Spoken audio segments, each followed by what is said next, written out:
radio for the masses. Headline edition, July 8, 1947. The Army Air Forces has announced that a flying disc has been found and is now in the possession of the Army. If the game is rigged, change the game. Game changer. I occasionally think how quickly our differences worldwide would vanish if we were facing an alien threat from outside this world. This is Fade to Black with your host, Jimmy Church, on the Game Changer Radio Network and KGRA, the Global Radio Alliance.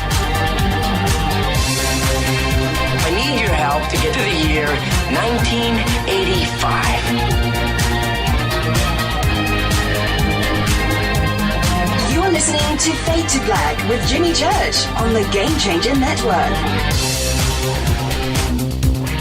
Well, welcome. Fade to Black. Bespoke Radio. For the masses. Yeah. How you doing? Today's Wednesday, December 18th, 2019. 352 days into the new year, just 13 days left.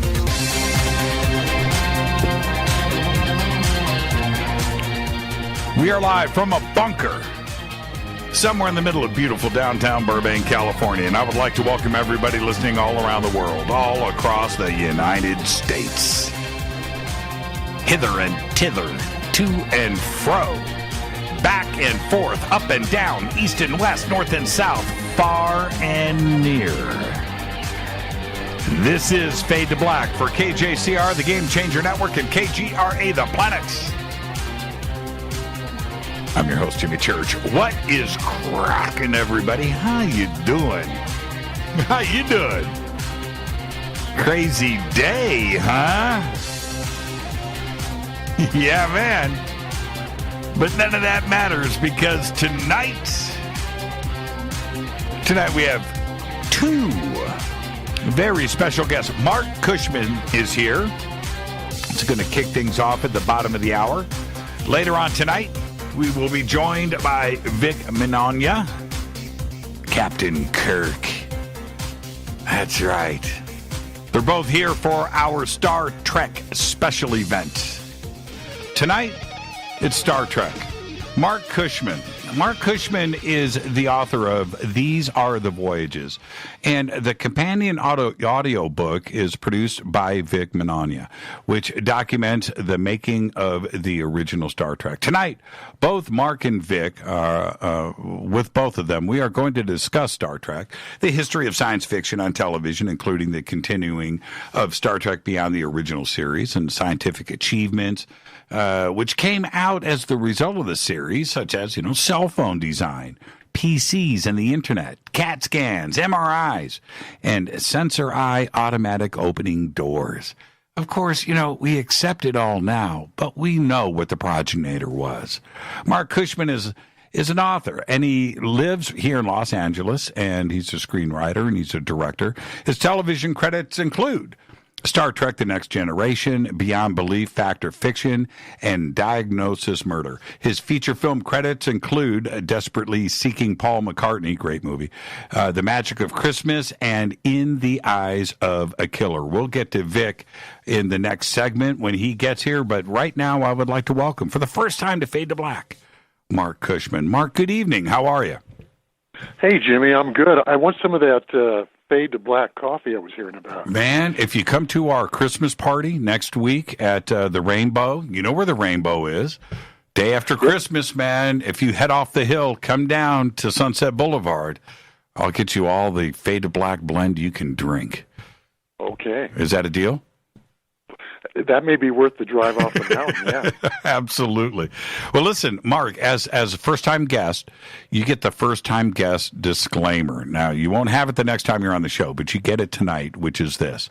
It's just you and I sitting on my couch having a conversation as friends. And where that conversation starts, it starts. Where it ends, but we're going to end as friends. There you go. All right. Had to get that out of the way. So it's a tradition that's gone on for years here on the show. So there you go. I actually want to start here with like one of the most basic questions one could ask on an evening like this, but it needs to be visited, which is, why is it for you? We can discuss the world, but why for you? Why does the original series, Star Trek, live on today like it does? It is as strong or stronger today than at any point in history. What's going on? The themes. And every episode of Star Trek had a theme. Gene Roddenberry was very adamant about that. Even when I pitched to him in Next Generation, I pitched him the story. He liked it. He liked the hook. And he said, but what's the theme? What are you trying to say with this? And he did that with every writer who came in. And I got to tell you, in all the years that I was out there pitching TV shows, I never had another producer ask me what the theme was until I wrote for Star Trek Continues for Vic Mignogna. And he asked. But Gene was always trying to find the theme for every story. And those messages that are in there are the things that make it feel meaningful. It makes it feel like a good meal. And we come back to it for those. And there's another aspect to it, because you go back and watch it today, which I do. We all do. And the modern political awareness, the culture awareness, the things that were going on. It was a very crazy time in the United States. Sexual things, all of that was addressed in a science fiction wrapping paper. But it's the only way you could do it back then. Right. They wouldn't let you talk about those things on primetime TV. Only the news division could talk about Vietnam, racism, sexism, God, all that stuff. So Gene Roddenberry had done a couple shows already. The Lieutenant was his most recent series. And he wanted to do a show where he could address these issues. And the only way he could do it, he wanted to be a Jonathan Swift of television. And the only way he could do it was to have it take place on other planets. Now, the network would catch on to it, and there would be great battles between him and the network, and they're all in the memos that I put into my books, which is why there's 3 of them for the series, 1 for each season, because each chapter has about 20 pages, and you're actually reading a lot of the memos from Gene Roddenberry and from NBC fighting over what the script was saying or trying to do. So they were catching on. But he would try to sneak those things in, and we would see those episodes. We saw an episode called Private Little War about Vietnam in 1968 when it was at its peak, and he's debating the whole issue of Vietnam on another planet. What do you make of, Star Trek Continues? When I first discovered it, and I immediately chased Vic down, right? I couldn't get enough of it. I thought the writing was solid, the music was solid, but it was also the character development that was there, and it was nostalgic for me. But in a way, I didn't even look at any of those aspects of it.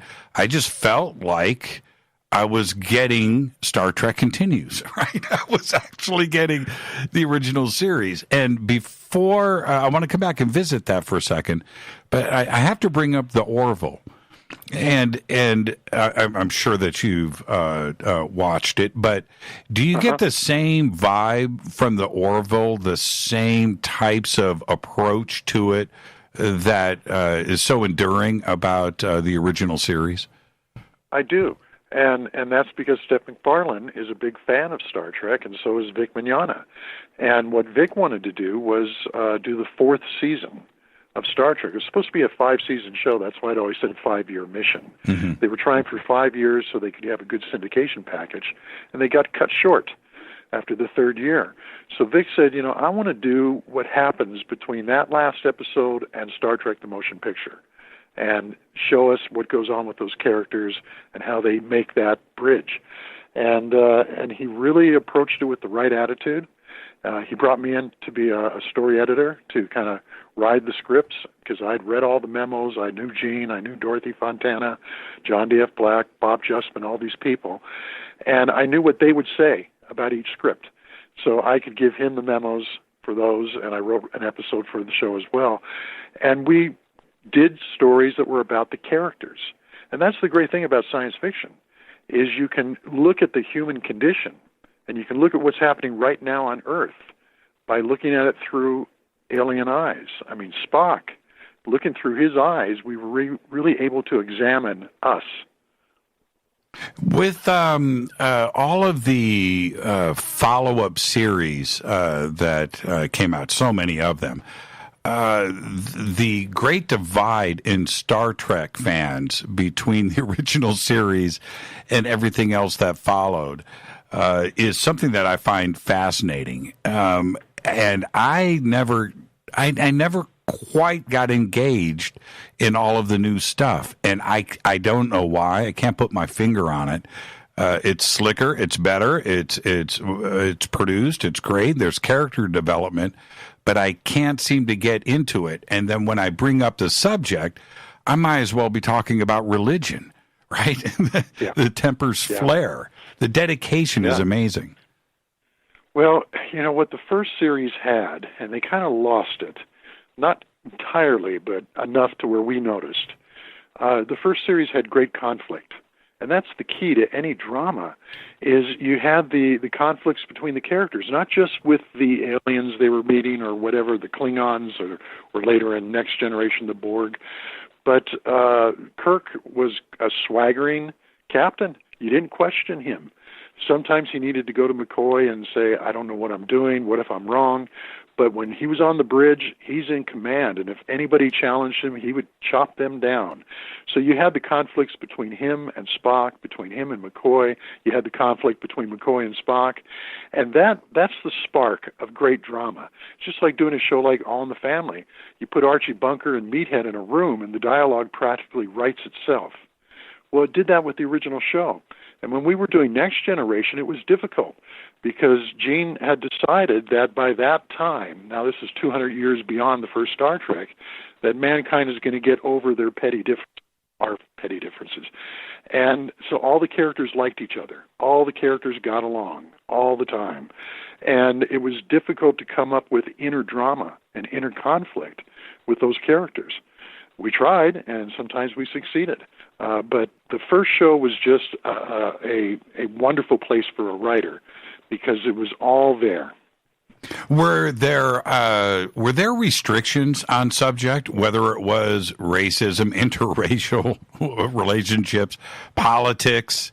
Were there any restrictions, or was it a pretty free writing writer's room?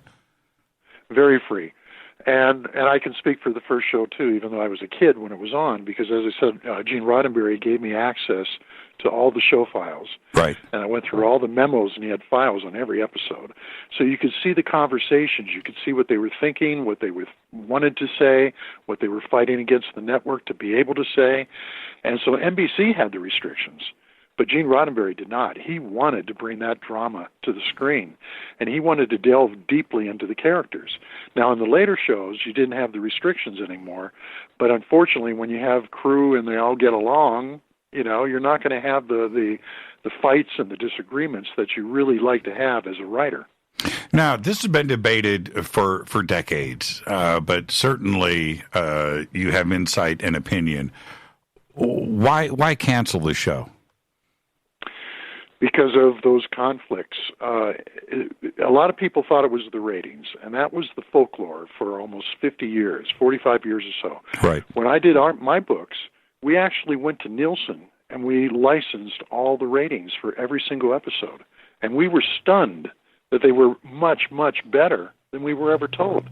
When the first season was on in 1966, 67 on Thursday nights at 8:30 to 9:30, it quite often won its time slot, up against tough competition, up against the CBS Thursday night movie, up against Bewitched on ABC, and it was a close race, and quite often Star Trek was the lead show.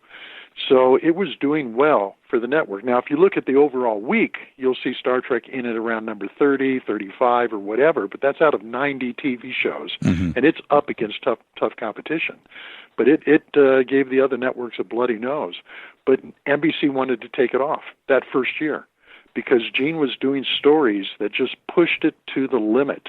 And one of them, The Enemy Within, is a one where Kirk was split by a transporter malfunction, and he had the intellect on one side, and the other one was just primal. And he tried to rape his yeoman. And NBC blew a gasket over that. And when they aired it, they kept telling Roddenberry that he had to not let it be a rape. And he says, oh, no, Kirk's just going to get a little forward with her. Well, if you've seen the episode, if your listeners have seen it, he's on top of her. He's got her pinned to the floor, and she has to scratch his face to get him off. Well, when that aired, Star Trek is winning its time slot for the first 30 minutes. And when that attempted rape took place, it dropped to number 3.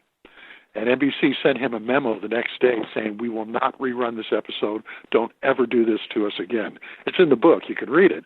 And so it was these type of battles between him and the network that made NBC kept pushing Star Trek to worse time slots, later at night, not promoting it, trying to get rid of it. One of the most difficult things, you're going to laugh, one of the most difficult things to do in Hollywood is figure out the networks. You can't do it, man. You can't. It is the biggest mystery. And if you figure it out, Mark, let me know. We can write that book together. But you cannot control or predict what a network is going to do, can you? Well, back then, he always used to say, we're just trying to sell underarm deodorant. I mean, and toothpaste. That was the main goal of the network, is to put on non-offensive programming that they can run their commercials in and sell these products. It's gotten more edgy now. I mean, you've had shows like Dexter and The Sopranos and so forth. Sopranos was on HBO, and Dexter, and so you got those type of channels. But even on primetime TV, it's getting a little more edgy, and has been for a while. But it's still it's which way the network's wind is blowing, and the new executives come in every couple of years, and the policies change. So yeah, you really they tell you what they want. They send you the memos. They make it very clear. And most producers will play by the rules. Gene was one of the few who did not. As a matter of fact, the second year the original show was on, NBC did cancel it. But they got over 1 million protests that people were marching on Rockefeller Plaza. They were marching on Burbank, NBC in Burbank, and they got over 1 million letters and petitions to put it back on, and they had to put it back on for a third year, but they stuck it in the death slot, 10 p.m. on Friday nights. But he was fighting them every inch of the way because it was important to him to tell these type of stories. And that's what still resonates, because when we watch this show, okay, the special effects have aged, the costumes have aged, they were all state of the art for their time, as you were just talking about with the communicator, all the things they were doing. But the thing that still comes across is the strength of the characters and the themes of those episodes, which is beyond anything we were seeing on TV for another 20, 30 years. And if you think about what was going on at the same time, the Andy Williams show, right? Oh, yeah. Sonny and Cher. Yeah, right. Yeah. All of Andy Griffith, right? That was programming. And Star Trek comes along, and it wasn't like anything else before. And it woke a lot of people up, for sure. Yeah. Well, when they tried to take it off on that second year, NBC actually went to Irwin Allen to see if he would do a science fiction show for them, because he had shows on CBS and ABC, Voyage to the Bottom of the Sea, Lost in Space, Time Tunnel. And Irwin played by the rules. He gave the networks what they wanted, and they destroyed his shows. All of his shows started off good. Lost in Space was very film noir, serious science fiction, not as technically accurate as Star Trek, because he didn't run the scripts through NASA like Gene Roddenberry did. But Dr. Smith was a very evil character, trying to kill the kids, programming the robot to kill the kids. But it was scaring the kids, and parents were writing in. And so CBS said either get rid of the character or change him. So they started making the show more of a comedy. And everybody wondered why. Why does this always happen with Irwin Allen shows? Voyage to the Bottom of the Sea became Monster of the Week. They couldn't do espionage stories anymore like they did in the first year. Well, it was because the networks didn't want those type of shows. Well, then Gene Roddenberry comes along, and boom, he's locking button heads and locking horns with NBC on almost every single episode they made. That's what ended up getting Star Trek taken off the air. Now, all great artists steal, right? And with Gene, the vision of the future when it comes to everything from the communicators and the weapons to teleportation and all of these things, warp drives, right? All of these ideas came from somewhere. I want to go in a bit on to where these things went to, but where did Gene have a crystal ball, or did he have somebody else suggest these ideas to him, or was he just a prophet? Gene really was a visionary person. Right. And he read a lot of science fiction. He read a lot of fiction. He had a great imagination. And sitting in a room with him, pitching to him, and I felt this, and every other writer who ever pitched to him said he was the best producer ever to pitch to. Because you would put that idea out there, and like you said, we're sitting on a couch talking. That's what it was like being in his office. And he would just pick it up. And you'd start bouncing back and forth, and it would start to develop itself. And his ideas were terrific. He was very open-minded. He very well read. He knew all this stuff, but he hung with scientists. He hung with people from RAND Corporation, from NASA, from JPL, the whole thing. He had Isaac Asimov was a good friend of his, Theodore Sturgeon, Robert Heinlein, and they were always talking in these type of concepts. So that's why you saw this stuff coming out of that show. And the reason we got this technology that you mentioned in the opening was from his relationship with all these people at JPL and NASA. They would float these ideas by him, and he would say, yeah, let's use that. Let's put them in.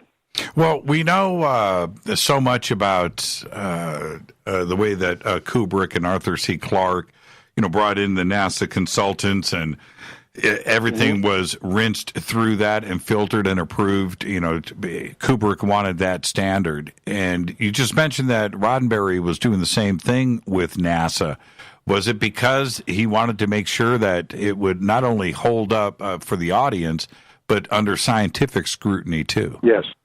His exact line to them, and it's in quite a few of his memos that we correspond with the people at NASA, was he'd send all the scripts over, all the treatments over, and he would say, I don't need it to be plausible, but I need everything in the show to be possible. I want you guys to be able to watch the show and not laugh at it.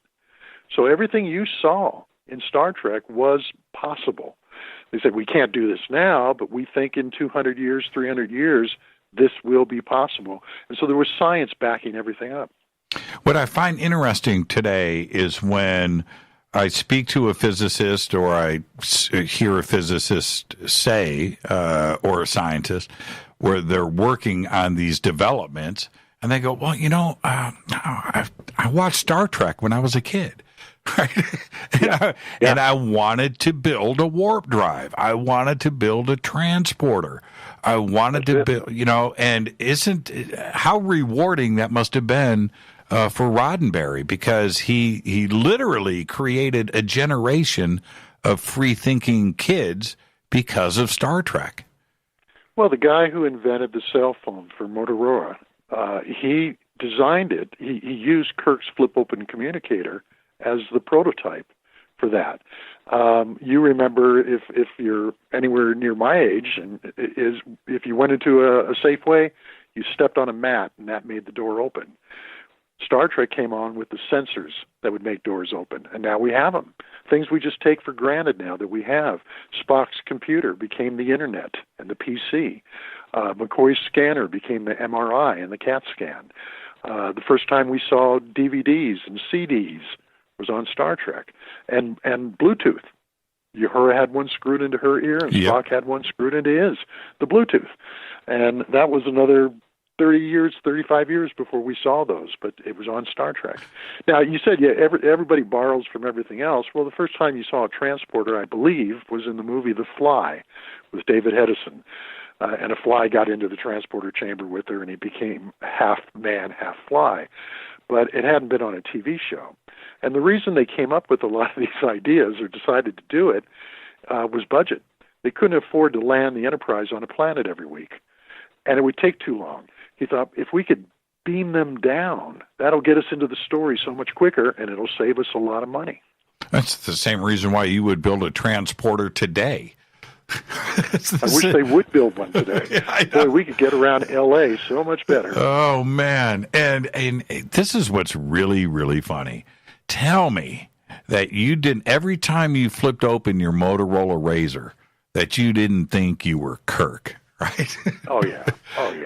I kept a flip-open phone for several years after the smartphone came out because I just loved it. I loved to pull it open and flip it open. But eventually it came up with so many gadgets we had to make the move. And the other thing that I wanted to ask you, the simplicity of the set, of the bridge. Let's just talk about the bridge. Very simple, right? Very simple. But the audience was okay with that. It wasn't like it was some technical, over-the-top attempt at technology. It was actually a very simplistic set. And I think we find it enduring, but nobody had issues with it, did they?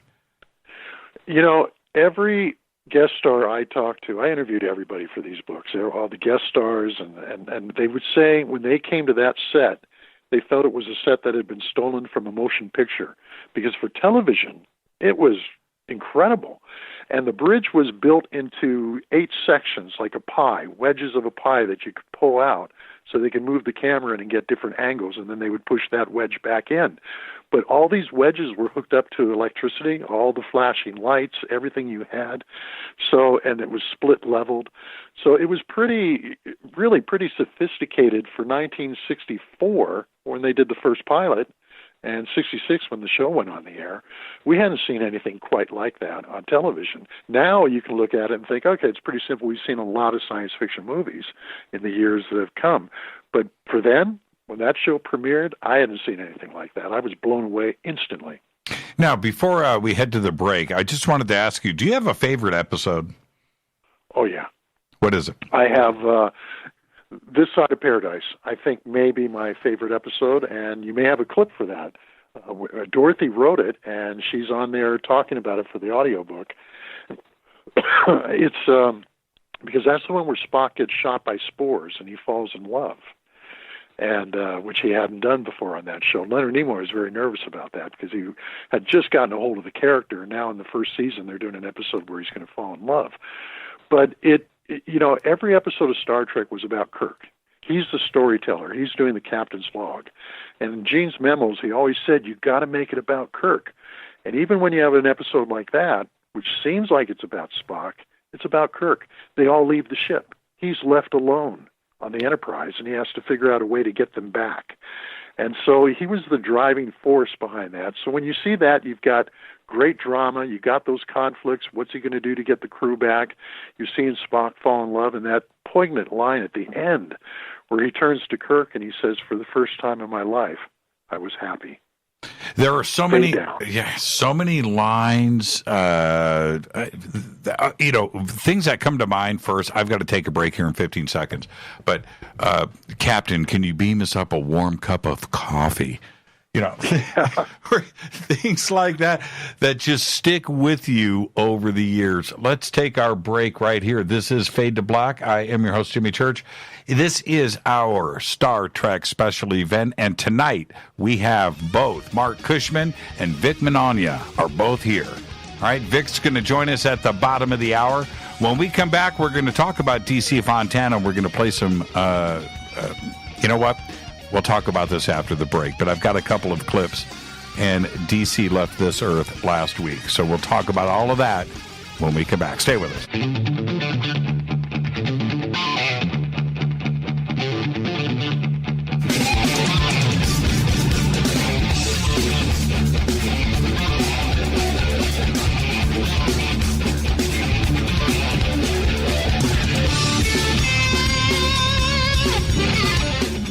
Welcome back, Fade to Black. I'm your host, Jimmy Church. Tonight, our Star Trek special event. We have author Marc Cushman here. Vic Mignogna is going to be with us in a few short minutes at the bottom of the hour. And we're talking about Star Trek, all of it, all night tonight. And Mark, we've had this show booked, as you know, for a few weeks now, and with the in the middle of all of this, DC Fontana passed away on December 9th at the age of 80, and I just thought, whoa, but 80 years old, that's great, but I didn't want to put a damper on tonight. But we certainly need to celebrate, her contributions to Star Trek, and it really can't be measured, can it? I think she was the single best writer on the original Star Trek and on Next Generation, and maybe even Babylon 5, even more so than Gene Roddenberry and Gene Kuhn, who were both great writers. But when I look at my personal favorite episodes, they seem to always have DC Fontana stamped on them. Journey to Babel, where we meet Spock's parents. This Side of Paradise, which we were just talking about a moment ago. Charlie X, and we just lost Robert Walker Jr., who was Charlie in Charlie X. He died, I think, the day after Dorothy. And so she really cranked out incredible scripts. And as the story editor of the show, she was rewriting a lot of the other scripts.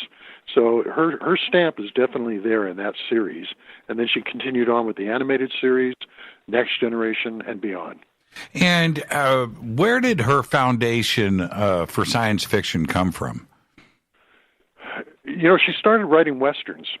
And that's when she came up with the name DC Fontana, because women weren't really, you didn't go to women to get Westerns or science fiction. And if she had put Dorothy Fontana up there, she probably wouldn't have been selling the scripts. But she started very early with Star Trek. She was Gene Roddenberry's secretary, and she had sold a couple Western scripts to other shows. And she said, "Could I have a crack at doing a script?" And he had a story that he'd come up with, Charlie X, and gave it to her, and that was her first script. And then she wrote another incredible episode called Tomorrow is Yesterday, where the Enterprise gets thrown back in time and it's spotted as a UFO, and jets are scrambled and they go after it in the year 1967, and they have to beam the pilot aboard, and the whole thing. And then she did This Side of Paradise, and on and on. She just was a great imaginative writer, and she took to science fiction. She told me once that she said, Westerns and science fiction are the same to her. They're both period pieces, and they're both character stories. You get rid of a lot of the stuff when you go back to a Western and you're out there on the plains, no cell phones, nothing to help you. Well, the same thing in deep space. They got the communicators, but they're way out there. And so she loved writing those type of things. I've got a couple of clips here I want to play. And which one do you want to do first? This Side of Paradise, because we've mentioned the episode, and it's a shorter clip. I think it's about 2 minutes. The other one is a little bit longer. But you hear her. She just recorded her part last year. Sounds like she's in her 30s. She was still so busy teaching at AFI. She was writing a new book, and she became ill very quickly, died peacefully. We were all stunned. None of us were expecting it. But this is the episode where she got to be the story editor for Star Trek, because they were having problems with this script that Jerry Soule had written. And Gene handed it to her, and he said, "If you can rewrite this and make it work, you're going to be the new story editor on the series." Yeah, let's check this out. Chapter 33, Episode 25, This Side of Paradise. Teleplay by DC Fontana. Jill Ireland guest stars as Layla, the first woman with whom the normally unemotional Mr. Spock falls in love following the discovery of a drug-like plant. Paradise offers an examination of duty and responsibility, the dangers of repressed emotions, and a warning for the growing drug culture of the 1960s. The story behind the story. Dorothy Fontana's gamble, resigning as Roddenberry's secretary to become a full-fledged screenwriter, had paid off. Now her former boss had nothing to lose in offering her a shot at being on staff. Nonetheless, for 1966, it was a bold move. Fontana later said, "To have a woman story editor on an action-adventure show? That was unheard of. Gene came to me and said, 'We have a script that's not working, and we'd like you to do a rewrite on it. And if you can do a fast rewrite that satisfies the network and the studio, then I'll invite you to join us as story editor.'" It was an offer a struggling writer who had just quit her day job could not refuse. So Fontana said, Okay. and what she was handed would become This Side of Paradise. She later recalled, I looked at the script and thought about it, and there were two problems. One, the love interest was for Sulu. Nothing wrong with George Takei, and I really like George, but he wasn't one of the heavyweight stars of the show. And if you're going to have a love story, you're going to have it with one of them. And with the Spores, you could make it Spock. And you could make it a very emotional story, harking back a little to the Naked Time. What will happen when Spock is out of control? Only this time in terms of love. The other thing that was wrong with it was that the Spores, which were the infection, were in a cave, and they kind of fumbled and bounced up and down like ping pong balls. And the answer to that was, don't go in the cave. So by making them a part of a plant that was all over the planet, anybody could be infected at any time. Everybody was at risk. with Fontana's rewrite, she had passed Roddenberry's test, and Star Trek found its new story editor.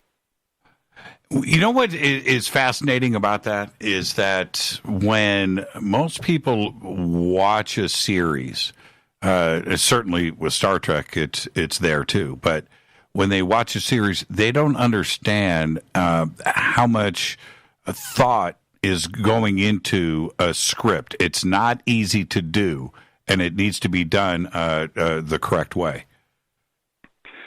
I taught screenwriting for many years at a Los Angeles area college. And the thing that always surprised me about the students is, first, they didn't know what theme was. I would ask them, and nobody knew. And secondly, they would come up with contrived mechanical drama. And Dorothy taught screenwriting as well as AFI, because a lot of thought does go into this. But really, you just have to ask yourself, what would be the greatest challenge for this character? And get into them, get deep into them, under the skin. And that's what separates good writing from bad writing. And when you look at the original Star Trek, and when you look at Dorothy's scripts, you see good writing. You see the best writing. I'm sorry, I had my cough button on. Oh, man. You got to love live radio. And certainly, this is the other part. Did Gene know? I mean, did he? Certainly, he has hopes and dreams, but did he have any idea the impact that Star Trek was going to have and the legacy that it would have for decades to come? Did he really understand that at the beginning? None of them did. They were hoping just to get picked up at the mid-season and get picked up for another season with the goal of doing at least 5 seasons. And John D.F. Black told me that. That's why they came up with the line, the 5-year mission, is five seasons so they could have about 150 episodes. They knew they were doing something special. They all felt it, because they'd all done work for other shows, and there wasn't a show like this where you could do that type of writing. And they had such a great cast. And the premise was just so wide open to go anywhere and do anything. And Gene encouraged them to come up with stories that were risque.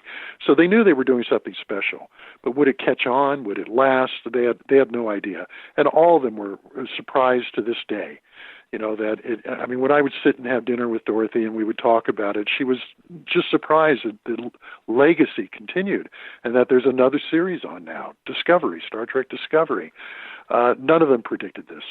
And another thing that I find interesting is that certainly here in Hollywood, that if you really want as close to a sure thing as getting a script picked up and getting the green light and going into production, is good science fiction, maybe some aliens, maybe an invasion on Earth, but that's a pretty surefire way of getting something, at least the door open.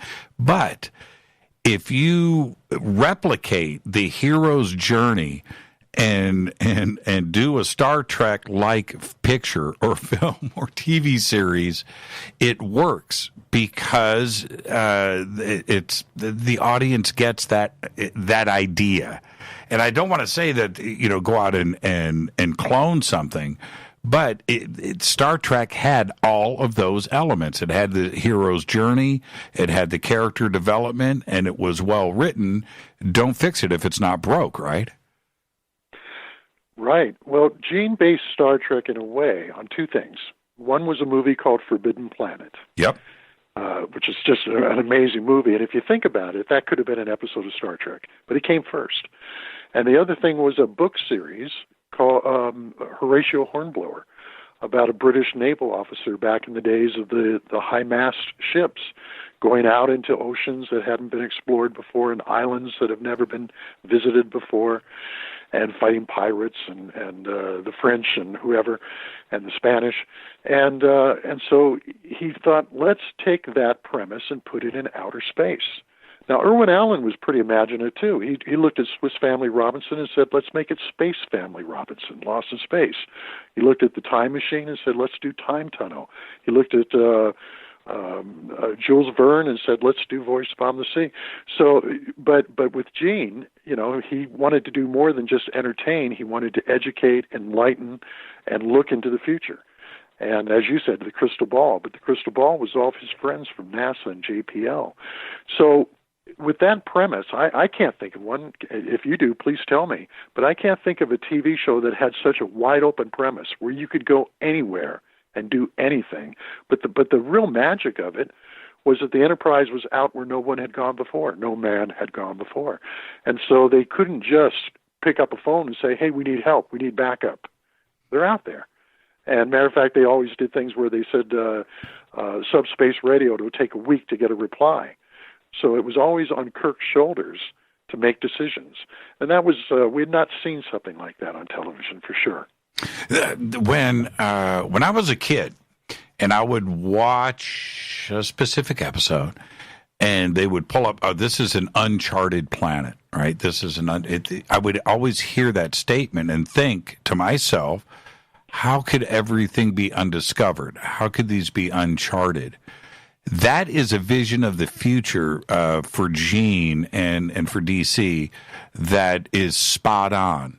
Because today, where we now know that there is 100 billion planets in our Milky Way alone that are Earth-like, right? That's a crazy number. But you can't chart all of those planets. You can't name all of those planets. And if you and I were out on our starship cruising around and we pull up to something, it is going to be uncharted, right? And it's crazy to me now. If you're pushing to the new frontier, That's right. Which the Enterprise was.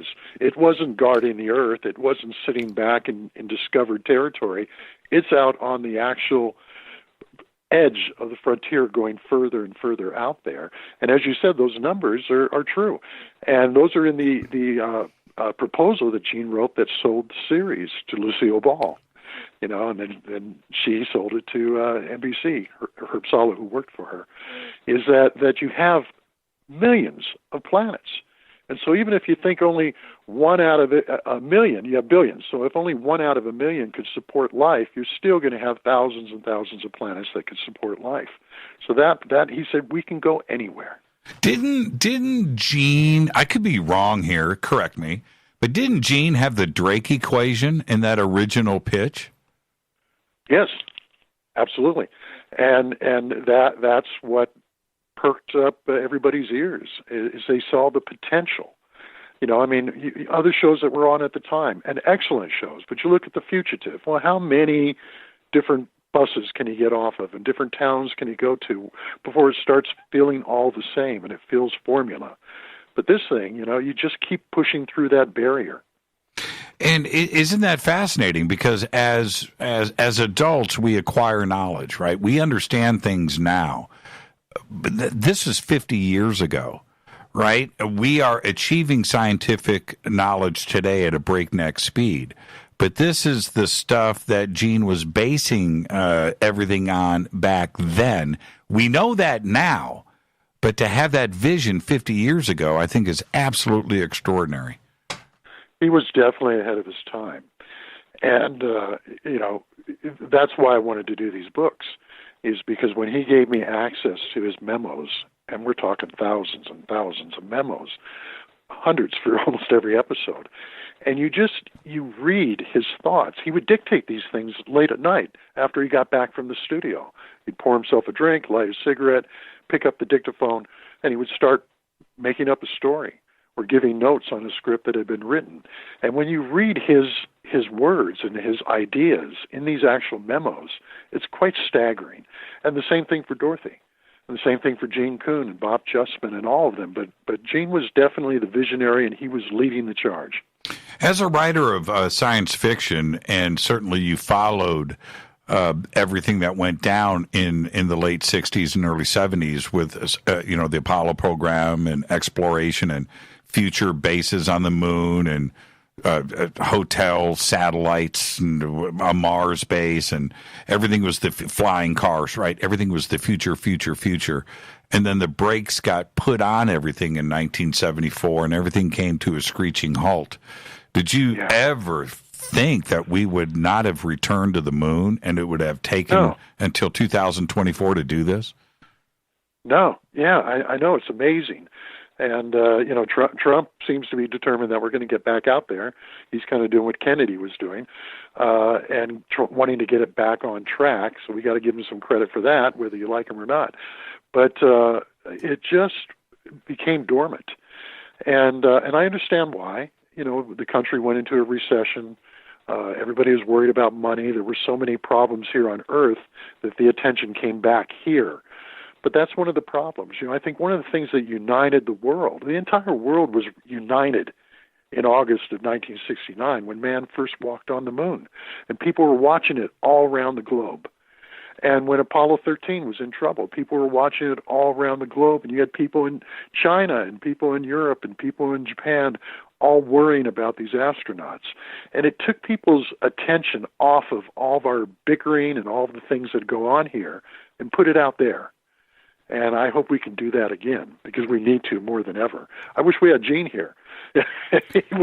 he would try to find a way to get us to get our heads back into the stars.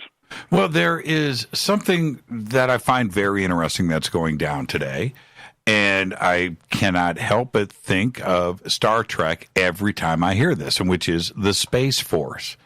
And it seems that, right? It seems that we're finally taking that approach, everything that Star Trek presented to us where we should have been 20 years ago, back in 1967. The scientists have known for a long time, and I've watched shows where scientists are interviewed, and they would go to Bush and they would go to Obama, and they would say, look, North Korea has satellites flying over our country. And if they have a bomb on one of those satellites and it comes down far enough into the atmosphere, it can knock out our electrical grids. And we'll have no power anywhere. Everything will fuse. And there'll be no TV, no radio, no cars will work, nothing. And we have to have a defense against this. And all the other presidents just said, oh, that's science fiction. We don't care. Well, now you got some people in there who are starting to care, and they're looking at these things. And I'm inspired by that. I'm happy to hear that they're starting to look at it, not just for defensive purposes, but for positive and peaceful purposes too. But that's the new frontier, and it's up over us right now. There's so much stuff flying around up there. So the idea of the Space Force, I think, is something that I thought would have happened quite a while ago, and I think it's something that's crucially needed. Do you think that the Space Force is the beginning of a federation like Star Trek, that we are now finally going to try to get interstellar and start exploring out there? This could be the beginning. I think so, and I think it's what we all thought was going to happen in the 70s and the 80s, and it got delayed. The whole thing got stalled. But, it all comes, usually things, that most technology is advancements come out of military. And then they find peaceful ways to use it, So, so many things, even the Frisbee came from the military, So it's, we can say, hey, let's just be peaceful and all that stuff. But worrying about how to protect ourselves usually advances the technology, and then we find other things to do with it. And God knows what's out there. God knows. And we've been turning a blind eye to it for so long. And that's exactly my point, where Star Trek presented not like the other Alien from Mars, movies, the great B movies from the 50s and 60s, but intelligent life and civilizations, and I'm quoting from the TV series, out there. Today, it seems like that is front page news now, looking for alien life. What do you make of that? Do you think that ET's going to get here first and present themselves, or are we going to go out there and find it? I think ET has already been here, and I'm sure you feel that way too. I think the reason they haven't revealed themselves is because, would you? I mean, if they monitor our television, would you want to reveal yourself? We're not mature enough, and we seem like we were on the verge of it 50 years ago. And then mankind took a big step backwards, several steps backwards. But I think it's about time we start taking some steps forward. And I think one of the things that may push it is I think people are getting very fed up with a lot of things that are going on. And it's going to get us to unite and look towards something positive out there. I don't think we have to look too far and too hard to find ET. I think they found us. I think they're pretty close by. Yeah, it's a very simple thing. We're out there looking for planets every single day, right? That's what we're doing. We're searching. Well, ET's been doing the same thing, probably 1 million or 2 years in front of us, right? Mm-hmm. And they've known. And I'll tell you, Gene really believed in interdimensional travel. He felt that we're being visited by people coming from another dimension or using interdimensional transportation to get here. More so than going through vast reaches of space. That was something he was very intrigued by, and he thought was a real possibility. Well, and we're going to head towards a break here, and then we'll bring in Vic. But the concept of the warp drive, and today this is real physics is taking a look at this now, and the concepts, the numbers work, right? A warp drive. In concept, in theory, is absolutely possible. And every time I hear a physicist, either on this show or otherwise, speak about warp drives and how they work and how the concept of it, where you're not actually traveling, you're just cutting space out, right? You're just the distance in front of you. So you're not even achieving speeds. But all of this is because of Star Trek, and that part blows my mind. Yeah. I mean, there were science fiction movies and books that went in that area before and called it hyperdrive or whatever, but Star Trek brought it to a mass audience. The average science fiction book back in the 60s, when the first Star Trek went on, sold, and I'm talking about the big books, Highland's books and Asimov's books, sold maybe 60, 70,000 copies. And then they started doing Star Trek fiction, and they were selling 600,000 copies of each one. Star Trek really jump-started people's interest because it was coming into them every week and then every day in reruns. So it did much more than a movie could do. I mean, as good as 2001 is, if you sat in a room with 10 people and said, how many have seen this movie, maybe one would raise their hand. Not your audience, but just people off the street, right? Sure. But if you say, how many of you have seen Star Trek, almost every hand goes up. That's right. So that's the impact it had and continues to have. Well, and you only have to give somebody an idea. That's all you have to do. Warp drive. Mm-hmm. Give them the idea, they're going to run with it. The communicator. Give them the idea. CAT scans, right? Just give them the idea, and they'll figure it out. The hardest part is getting the idea. It's not implementing it. It's getting the idea first. And Star Trek can take credit for so many of those things that we absolutely take for granted today. You ready to take a break? Yep. Let's do that. And when we come back, Vic Mignogna is going to be joining us. This is Fade to Black. It's our Star Trek special event. I am your host, Jimmy Church, on the Game Changer Network and KGRA, The Planet. Stay with us. We'll be right back.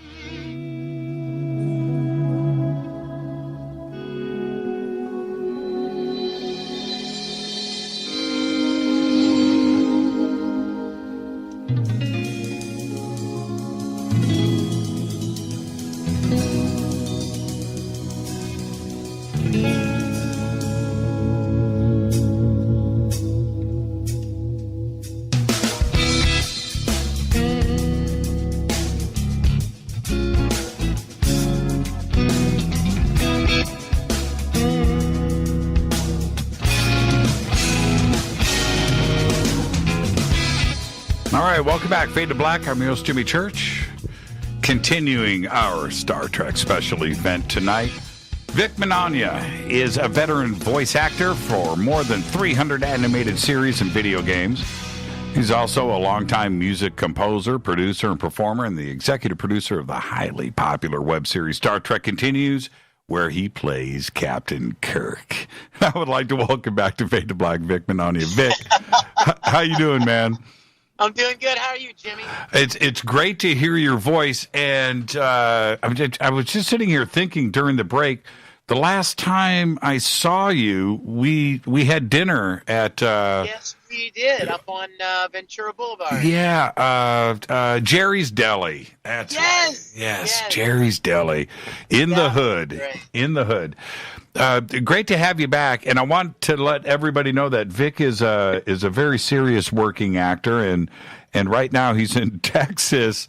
Just got out of rehearsal for a play, and is joining us now. But you're how do they say it? You're what do they say with theater? You're walking on wood. How do they say that? I don't know. I don't think maybe I've been out of theater for too long. I don't know that saying, but yeah, I just finished rehearsal for a show I'm doing here, and didn't want to miss the opportunity to talk with you, Jimmy. So I'm just getting out of the thing. I'm sorry if my audio doesn't sound great, but well, see, but I'm happy to join you. It's the technology of Star Trek that is allowing you to join us tonight. You got that right, my friend. You got that right. And hey, Vic, let me ask you this. I'm going to ask you a very serious question. Ask me. Do you put on your Captain Kirk costume and run around the house when you're alone? Tell me the truth. The absolute truth is no, but I will tell you that I have a very nice plush Captain Kirk robe, and like it's like a yellow, command gold robe with the black trim and the braid on the arms, and I do wear that when I get up in the morning to have some coffee out of my Star Trek coffee mug. Now, Mark. Mark is with us, by the way, Vic. Mark. Yes, Mark. Mark, are you surprised by that statement from Vic? Not at all. Not at all. And, what's funny is people say the original uniforms looked a little like pajamas. And I would think Vic would sleep in it. Hey, Vic, do you drink Fade to Black coffee out of that mug? I should. I knew there was something missing from my life. Now, okay, let's put our serious hat on for a second. And, Vic, I always enjoy when you're on the show. But thank you, sir. We've talked so much about Star Trek Continues, but I don't think I've asked you this. When you have the foundation of the original series to look back on, to observe, and to study, does that make Star Trek Continues easy? Did it make it easy? Oh, I would say definitely not. In fact, if you think about it, if you make something out of thin air, there is nothing to compare it to. But with Star Trek, you've got a very, very strong original series, formula that was magical and has stood the test of time. And there have been dozens and dozens of Star Trek fan productions over the years. But I know that I'm partial, but I think that it's not easy to do something like that to the level of the original series. To tell the kind of stories, to craft the kind of stories, episodes, casting, editing, makeup, sound design, effects, all of it, props, sets, actors, all of it. It's not easy to do that. And I'm very, very proud of my team and what we've done. I would say it takes about, and I'm sure you've heard this over and over again, but it takes about 5 minutes into Pilgrim of Eternity to then move past that this is Star Trek continues. Right? You immediately get absorbed into the atmosphere, into the characters, and you're just watching Star Trek. Well, I hope so. That was the plan all along, Jimmy. You know, like we've talked about before, you know, anybody can go to Lowe's and buy a bunch of lumber and build a set. And anybody can make costumes. But what made Star Trek special, what made it of the quality and caliber and depth that we're still loving it and talking about it 50-some years later, were the stories. It was the storytelling.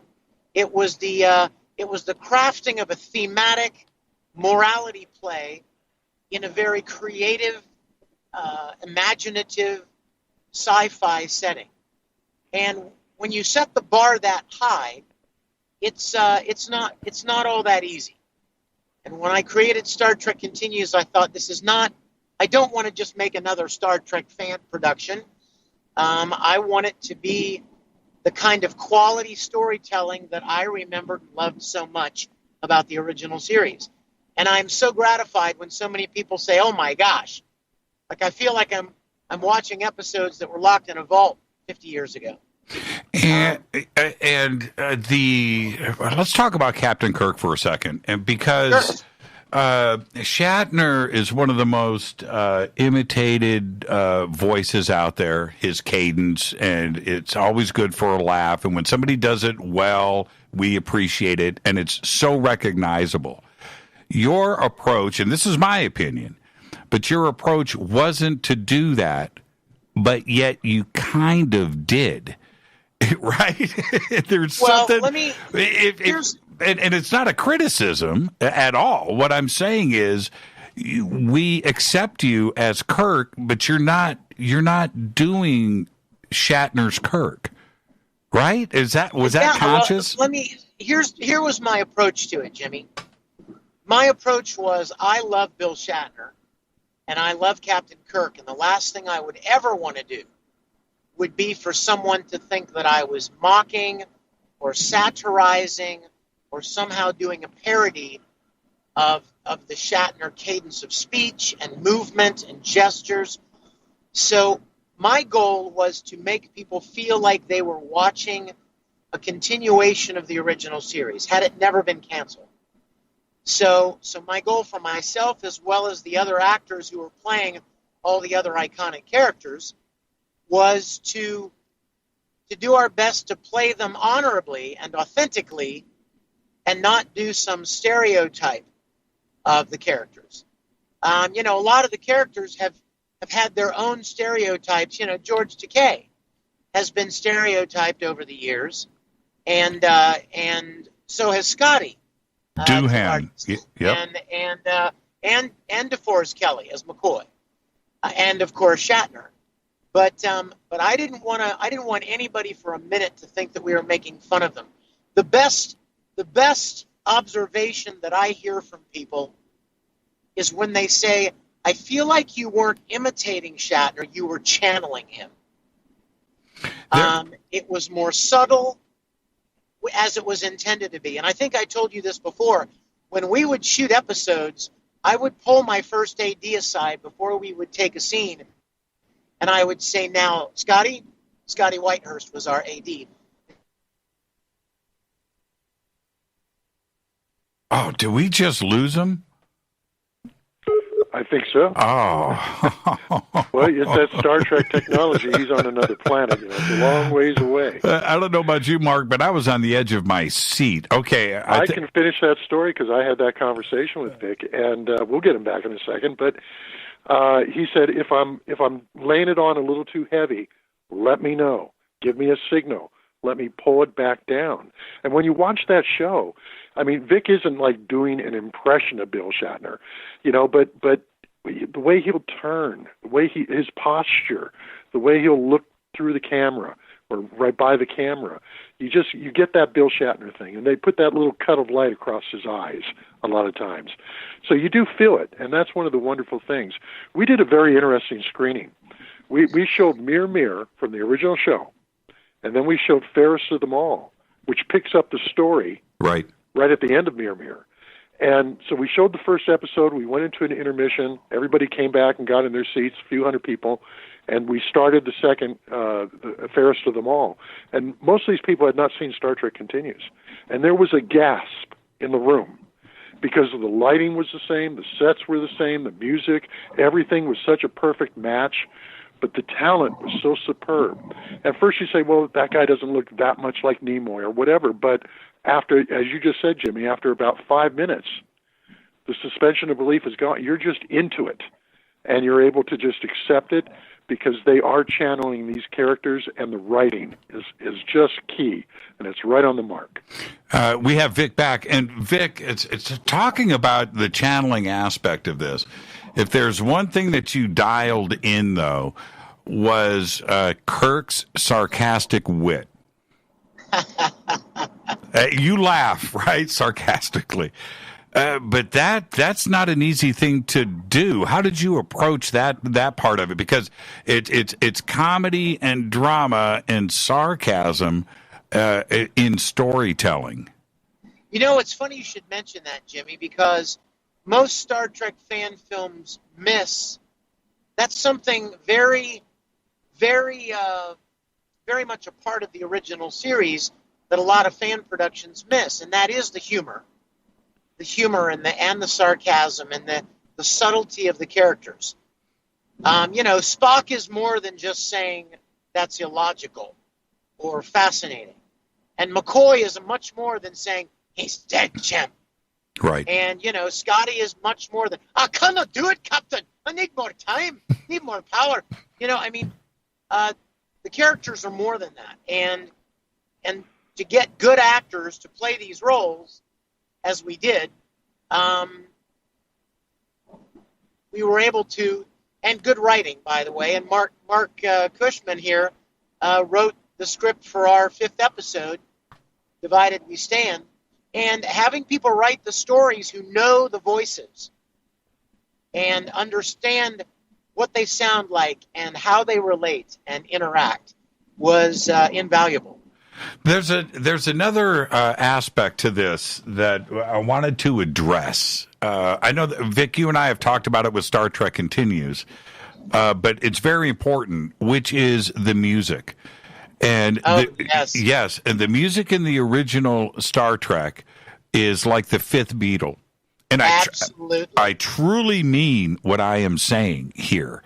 And as a writer, and you know that you're going to have those elements and that foundation. I keep saying foundation, but it's the reality of it.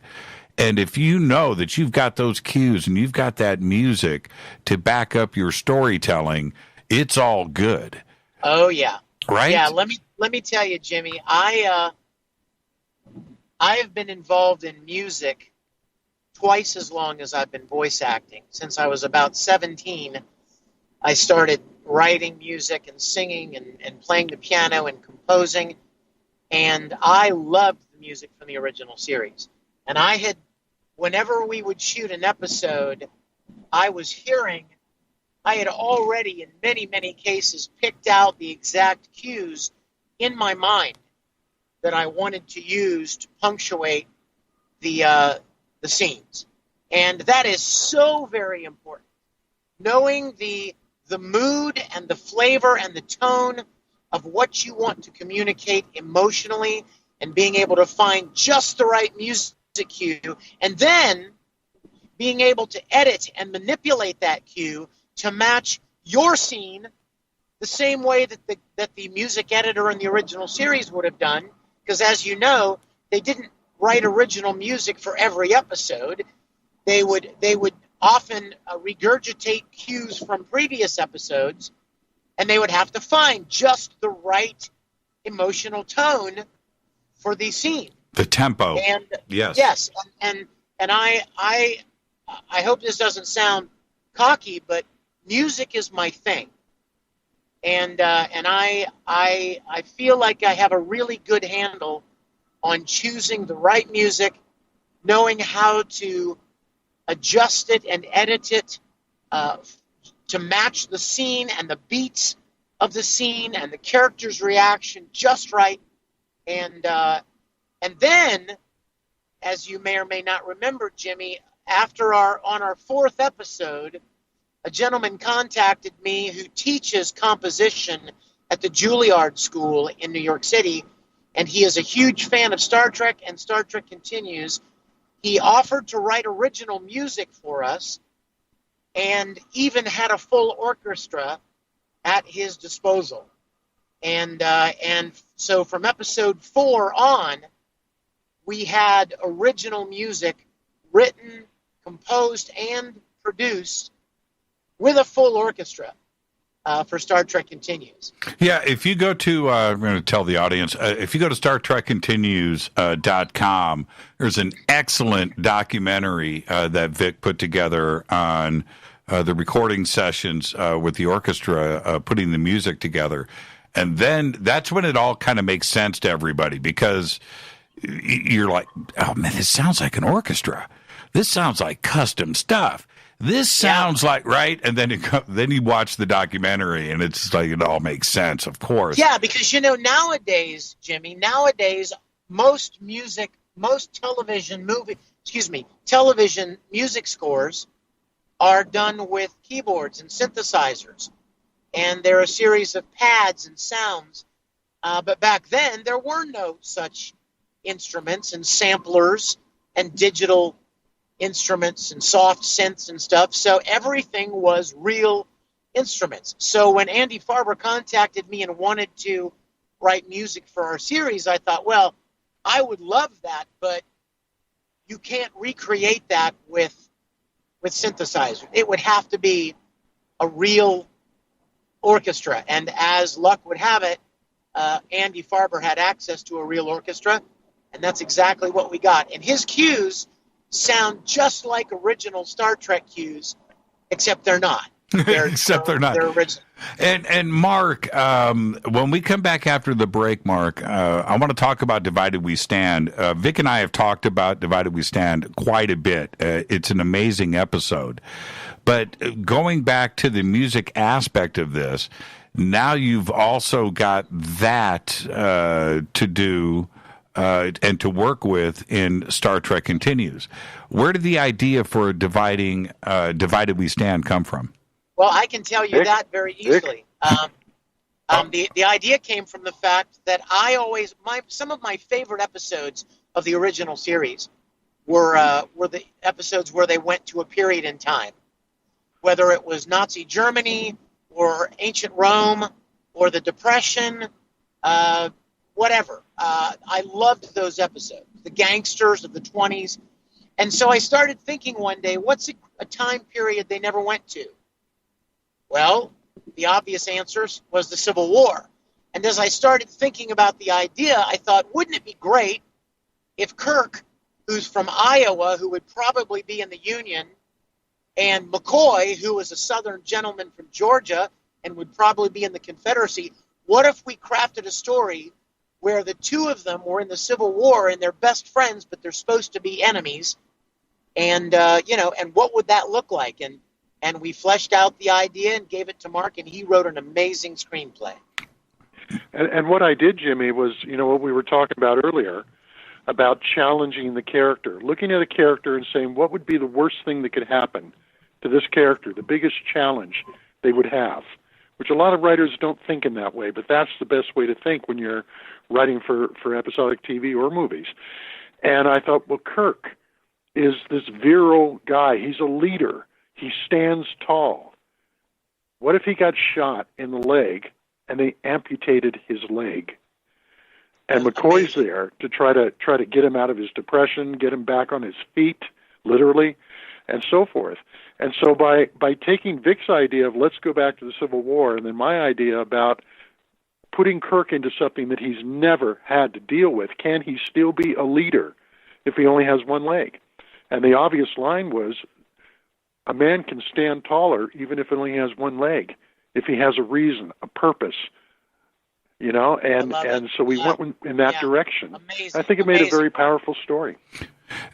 How did you, Mark, you've got limitations here. You don't have a Steven Spielberg budget, that you're working within. And this is a cinematic, huge Right. Mark, did you have to write inside of, or did you just go for it and hope that Vic would handle it in the end? I mean, how do you do that? It's like when they were writing for the original Star Trek, and you had Gene Roddenberry, and you had Bob Justman, who was taking those scripts to the set and finding ways to make it work. I was writing for a master magician, Vic Mignogna, and I knew he would be able to do it. You know, most actors, I got to be one-legged, I got to bend my leg back there and strap it and do all this stuff for half the episode. But I knew Vic would do it, and he would hop to it. And then Vic was able to arrange to get these reenactment groups who do Civil War battles to get involved with the production so they could go out on location and have all these men in uniforms and everything else. And that was one of the reasons we wanted to do that story, is because we knew we had that, we could put that into the show and give it that production value. Yeah, Jimmy, if you think about it, you know, there are Civil War reenactments annually all over the country. And so, you know, the greatest stroke of luck was that if we could hook up with one of these Civil War reenactments, and as luck would have it again, there was a reenactment called the Battle of Olusty Creek, 45 minutes from our studio in South Georgia, and we took the DP, we took a camera, and myself and little Scotty Whitehurst, who played little Billy Palmerton, and we went to Olusty Creek and shot B-roll of hundreds of people, running across a field, and cannons and horses, and, you know, a production value that we could never, even the original series, could never afford. And it was just luck that the time period we wanted to tell this story in happens to have thousands of people every year who do these very authentic reenactments. The first time that I saw the episode, and I saw these these panoramic epic scenes unfolding, thinking, how did they do this? Right? And I'm thinking it's CG. Are they dropping bodies in? Is that what's going on? And then you realize that it's shot, right? Like it's real. And how did you pull this off? Well, that's how you do it. You've got to get creative, don't you? And not only that, but when you watch a lot of old Hollywood movies, the uniforms are always too clean, too perfect. You know, these guys, they had grungy uniforms. Right. They'd been out there in the dirt, and they had the rifles and everything. And so it's and authentic rifles. So you have that. You're able to bring that onto the screen. You know what else, Jimmy? When we shot the B-roll, obviously, we did not interrupt the reenactment at all. You know, we stayed at a distance and shot all kinds of big, huge footage of armies and cannons and horses, like I said. But if you think about it, there were several scenes that we had to be able to choreograph, like actual moments in the script of, like, Kirk in the battle. And it can't just be me on an empty battlefield or sitting around the campfire. It can't just be me and McCoy sitting around the campfire. So we actually connected with a reenactment group locally, about 15 or 20 people, and they agreed to come to our studio 3 days before the Olusty Creek reenactment, which they were on their way to, and they set up tents outside the studio. And we were able to use them like the group of soldiers going through the woods when they come across Kirk and McCoy. And we were able to choreograph them and block them and give them little lines of dialogue and have them in the background behind our actors to fill up the scenes. And the way it worked out was just perfect. Yeah, it's an extraordinary episode. We need to take a break right here. Vic, stay right there. Yes, Mark, you stay right there. This is Fade to Black. This is our Star Trek special event. I am your host, Jimmy Church, on the Game Changer Network and KGRA, The Planet. More with Marc and Vic when we come back after this short break. Stay with us.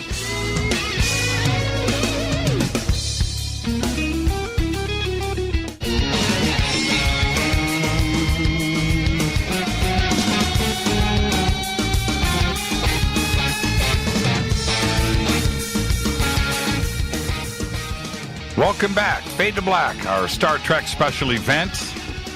And what's so great about this is our last broadcast after 6 years. We are now entering our 7th year of broadcast. And Vic, it's pretty cool to have both you and Mark here on such a special night discussing this.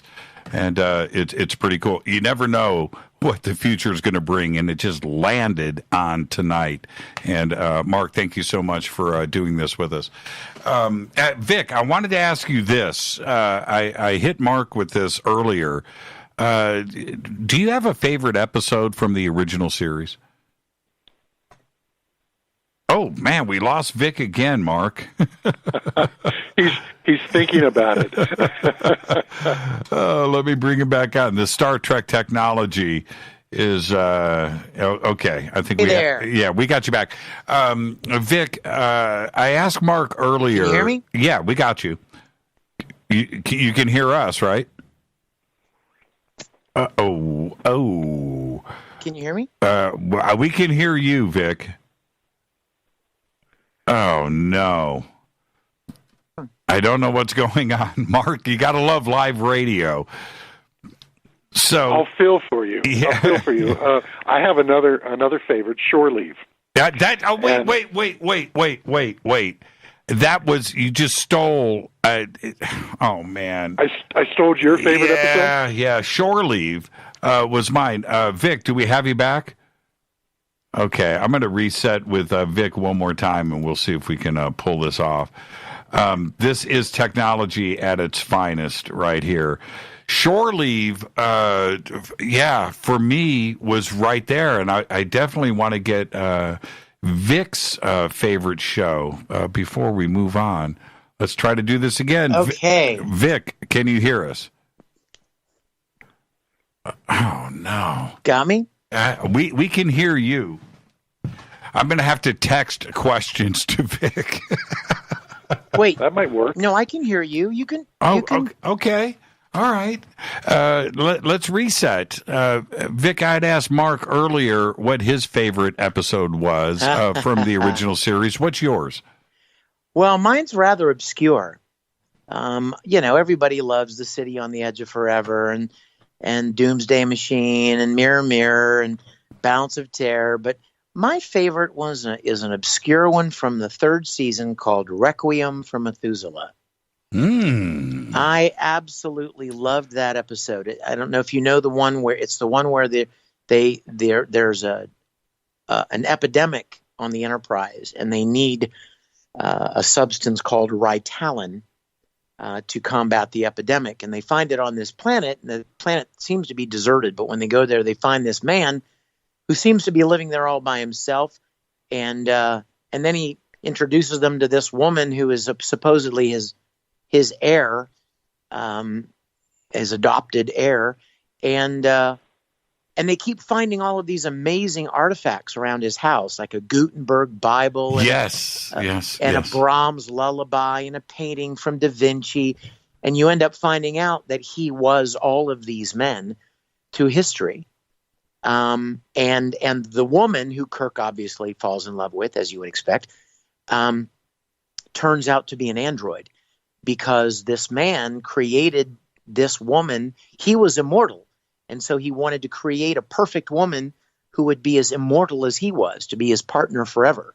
And Kirk falls in love with her, and so Kirk and the man have it out, and the woman dies because she is so torn by her romantic love for Kirk and her fatherly love for this man. And there are some of the most beautiful lines in that episode. Spock said, there wasn't enough time for her to adjust to the horrible contradictions of her newfound emotion. She couldn't bear to hurt either of you. The joys of love made her human, and the agonies of love destroyed her. Isn't it remarkable that this is one of the more obscure episodes, not an episode people would think of immediately when you say, what is your favorite? And yet, hearing Vic tell you about the story and the texture and the emotion, you realize that even the less-known episodes of Star Trek were so incredible. Oh my gosh, yes. Yeah, and let me just tell you, if I may, Jimmy, the reason that I love that episode, the reason it's my favorite, is because at the end of the episode, you see Kirk sitting in his quarters, defeated and ashamed of himself. You never see Captain Kirk, the hero, the problem solver, the day saver. And he was sitting there just defeated and deflated, and he was so embarrassed about the way he behaved. And he even says that in the episode, how if only he could forget. And they put on such a poor show, and he felt so foolish.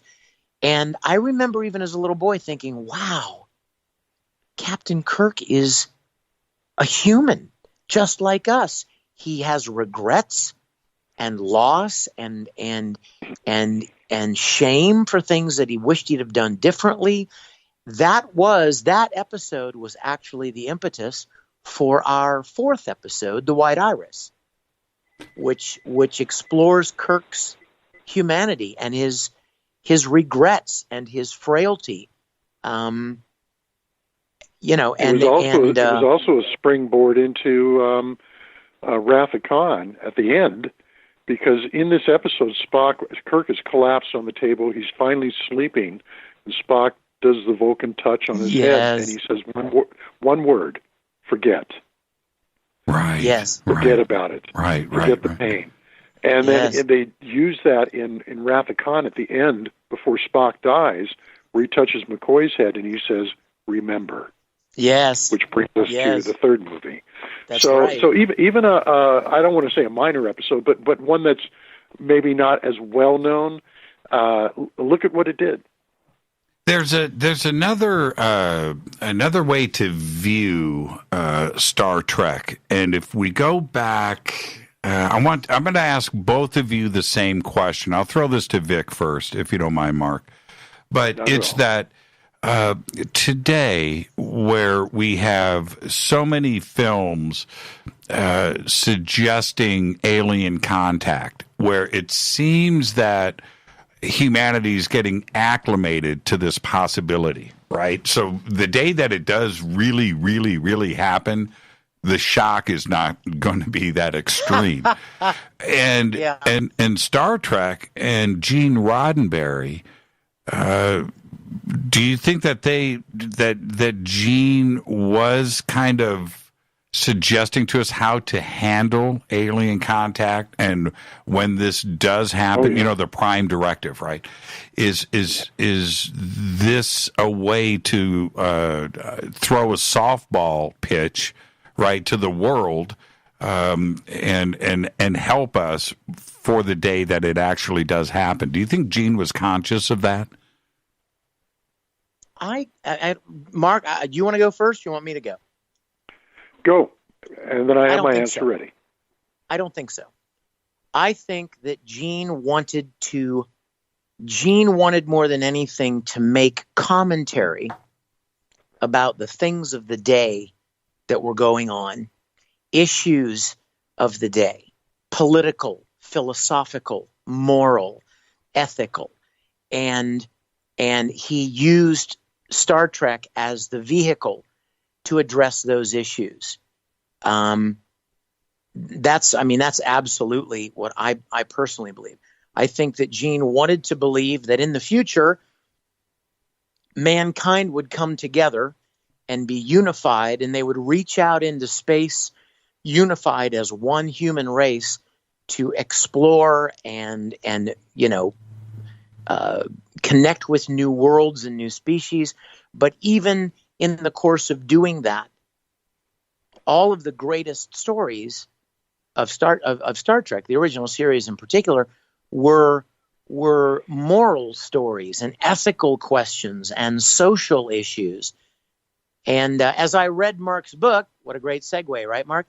As I recorded Mark's book, These Are the Voyages, as I did the audio book, I was so struck with how strongly Roddenberry felt about that.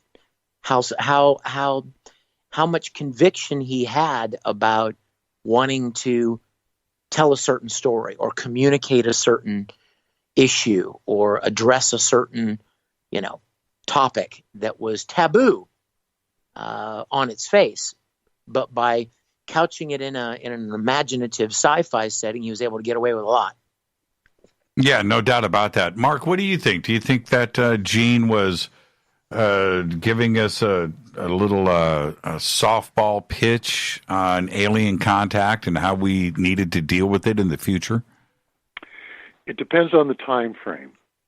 Vic is absolutely right about when the original Star Trek was being made. Gene knew there was life on other planets. He believed it. How could you not? I mean, he sat with all these scientists. He looked at the mathematical formulas of how many planets are out there. He had been an Air Force pilot. He had been a commercial airline pilot. He had had encounters with UFOs. He believed it, but he wasn't really trying to prepare us for that. He was trying to civilize television. He wrote so many westerns, and he was so appalled by how careless we are at dispatching people to the great unknown, killing people on TV, hitting people over the head with the butt of a gun, and they get up 10 minutes later with a headache instead of a concussion and brain damage.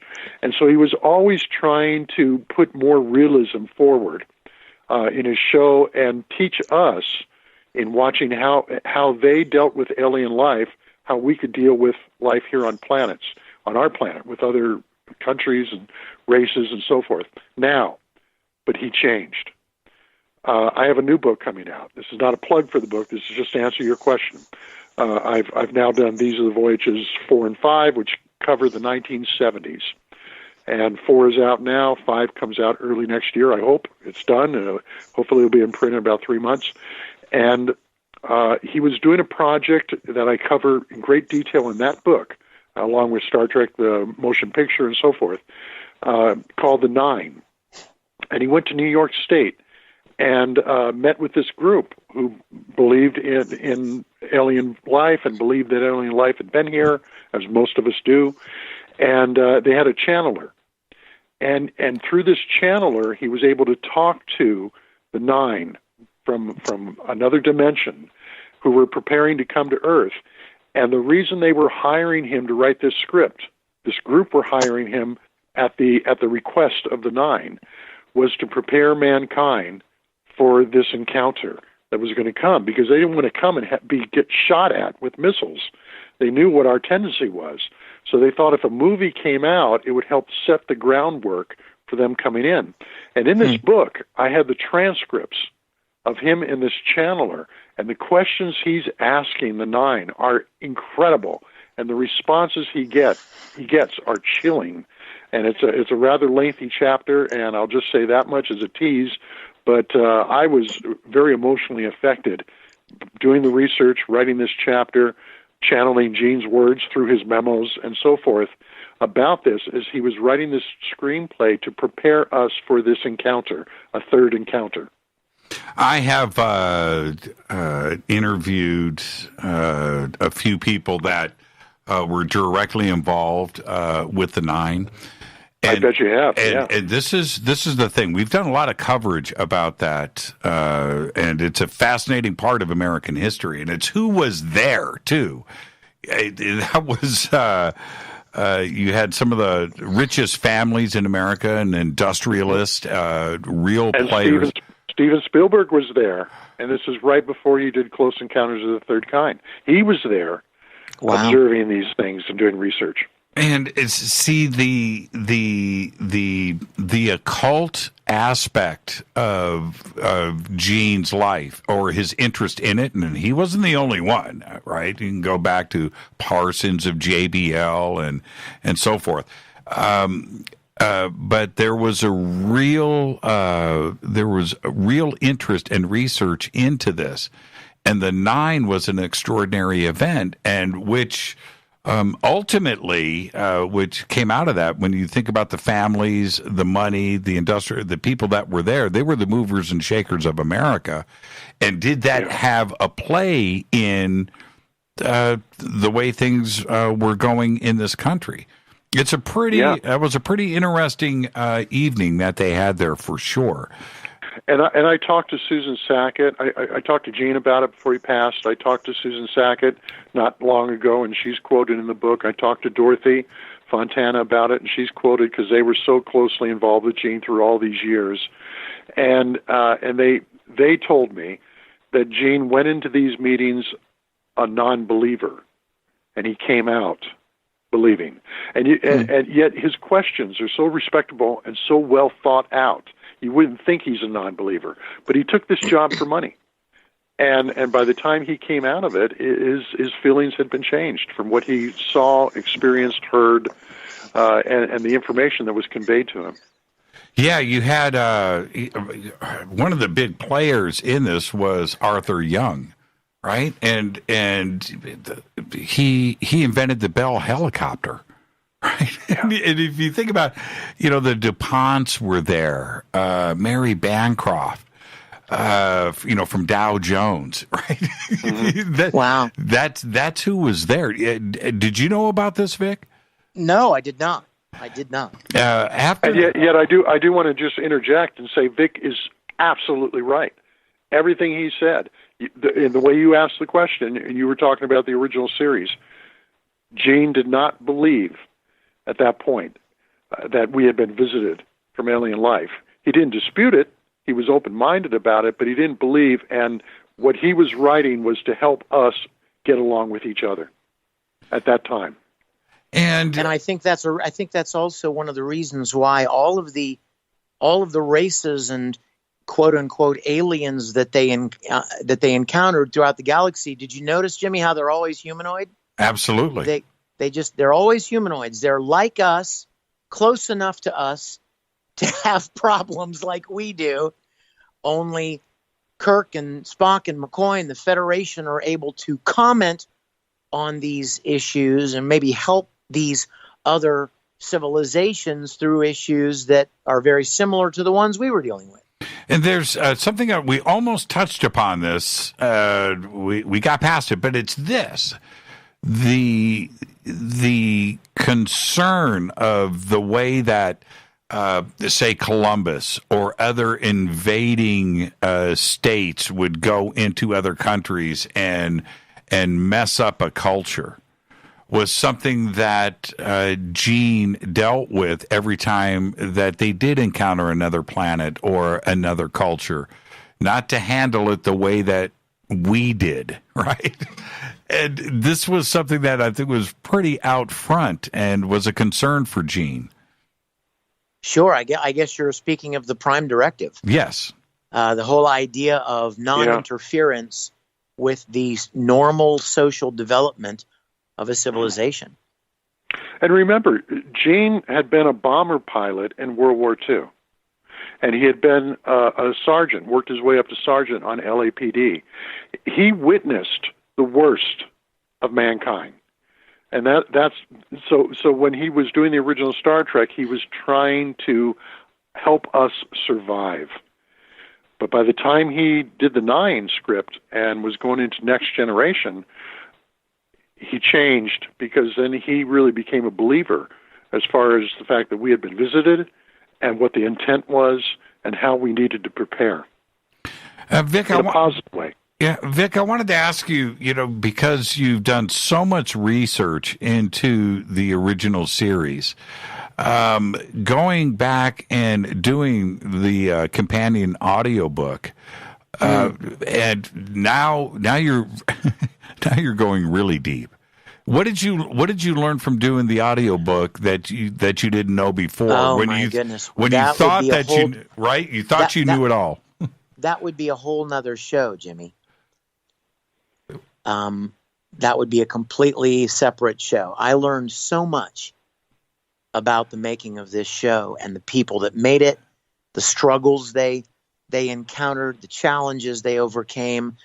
Marc did such an incredible job with these books. And, I've had people that actually read the books, Marc, and then they listened to the audiobook and they were like, I felt like I never read the book. Like it was all new and fresh again.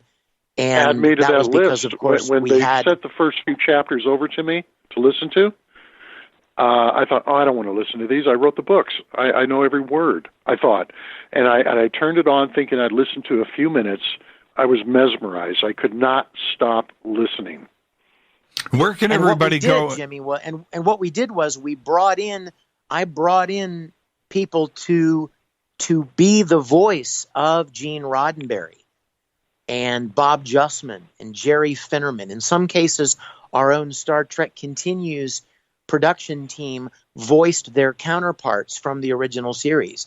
And then a lot of original contributors too, like Dorothy. Yeah, and that's what I was going to say. Where we could, we plugged in Dorothy Fontana recording her own excerpts, and Clint Howard recording his memories from Corbomite Maneuver, the episode he did when he was 8 years old, and Adam Nimoy recorded his dad's excerpts, and Chris Doohan recorded his dad's excerpts, and Rod Roddenberry even did a foreword. So when you listen to the audiobook, you feel like you're sitting in a room with these people, and they are in their own voice, in their own words, telling you the story of the making of this TV series. Mark, where can everybody go? But in answer to your question, Jimmy, yes. I learned so much about the behind the scenes that I didn't know. And I was to steal a word from Mark, I was mesmerized. Where can everybody go and find the audiobooks? TheseAreTheVoyages.com. It's that simple. They can go to they can go to JacobsRoundMediaGroup.com, but I think TheseAreTheVoyages.com is a shortcut. Or just type in These Are the Voyages audiobook and my name or Vic's name, and it'll take you right to the publisher. The audiobook is available as a download for your mobile devices or your computer. It's 28 hours long. Wow. And you got a driving trip to take this with you. Man, you'll hear, this is the creation of Star Trek, the whole first season. It's the first book, and with a cast of 80. But you can also get it as on a DVD, as to play in your Blu-ray player, or that also plays in your PC, and that comes with the artwork and the whole thing. So either of those are available at JacobsRoundMediaGroup.com or TheseAreTheVoyages.com. I can't imagine how much production goes into 24 hours of audiobook. Oh, no, you can't. And you know what? I got to tell you, Jimmy, when Jacobs Brown asked, when Marc Cushman and Jacobs a pleasure Brown, at the same time. Go ahead, Vic. When Marc Cushman and Jacobs Brown asked me to do the audiobook, you know, Jimmy, if I'd have sat in my studio and just recorded the whole audiobook myself, I could have done it, in, I don't know, maybe a month or two, with at my own pace, and I wouldn't have to schedule anybody. I could just do it myself, like most audiobooks are done. But I had this idea of casting people to be the voice of the actual characters in the book. And I thought it would make it so much more fun to listen to, and it did, but it effectively quadrupled my workload. Because, as Mark said, when it was all said and done, we had 80 different people's voices in this audiobook, and even original music. I wanted to have music bumpers in and out of the chapters. Well, you can't use the original Star Trek music because it's copyrighted. But, as luck would have it, we talked about it a little while ago, we had original music written and produced for Star Trek Continues, so I was able to use our cues, our music cues, which are all original compositions in between the chapters. Mark, I wanted to ask you, normally I would take a break right here. I'm going to let the network know I'm not taking a break. We're going to keep going until Vic starts to complain. Is this? We can take a break later. Mark, where did the idea? Where did the idea come from for Gene for the root race? Did he ever talk about that? No, I'm sorry, I don't have a good answer for you there. But no, that's one thing he never talked to me about. I learned much from his memos. I had a couple different recordings, interview sessions with Gene, and I saw him on many other occasions and pitched to him at Next Generation and so forth. But that was one subject we didn't bring up. Because the root race was the foundation of all of the, the Star Trek civilizations that they encountered. Yeah. And Vic said it very well. At that time when we were doing the original show, Gene wanted to do more alien races that did not resemble humans, but at that time he was trying to communicate to humans and save the planet. I mean, go back in time, get in your time machine and go back to 1966, 67, 68, 69, or even back to 64 when they started doing the first pilot. And we were in the Cold War. Vietnam was going on. The country was coming apart at the seams. It just really seemed like we weren't going to make it. And Gene, having been an Army pilot and a police officer, he had his doubts. So he was trying to do something that might save the world. Now, that sounds very grand, but truly, that's what he wanted to do. He had plenty of work. He was writing for all these TV shows, hundreds of scripts, but he wanted to do something. He was at a point in his life where he said, "What do I really want to do that can be important?" And he had a family. He had daughters, and he had a boy on the way, and so he wanted to do something that maybe could save us. And I would make an argument that Star Trek has saved us. I mean, if you really think back to what was going on in the 60s, this show brought so many people together and got so many people to look into the future more than any movie or any book could do, because it had such a giant audience. And so that's what he wanted to do. When he came back to do Next Generation, he took it a step further, which wasn't as good dramatically as a TV show, but philosophically, it was good that he wanted to now show us beyond our petty differences. Vic, do you run into, I talked to Mark about this earlier, certainly with you doing Star Trek Continues, do you run into a lot of the different Star Trek fans that are out there that are divided, right? Whether it's TOS or the Next Generation, and the infighting that does go on there because they like what they like, right? Do you run into that opposition out there because you go to so many conferences? I'll be honest with you, I don't. But let me tell you why. I mean, I think that the Star Trek family, if I may use that word, it's like a family reunion. You've got cousins from uncles and brothers and sisters and family that you may not even know, but you're connected.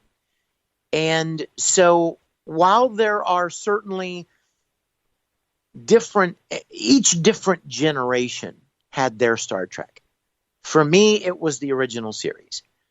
For the generation after me, Next Generation was their Star Trek. But there wouldn't be a Next Generation without the original series. And there wouldn't be a Voyager without Next Gen. You know what I mean? And there wouldn't be a Deep Space Nine or an Enterprise, and even now a Discovery. They're all built off of each other. They all come from the same basic universe. And even though they're different, I think the majority of Star Trek fans appreciate the diversity. Spock said it best, right, Mark?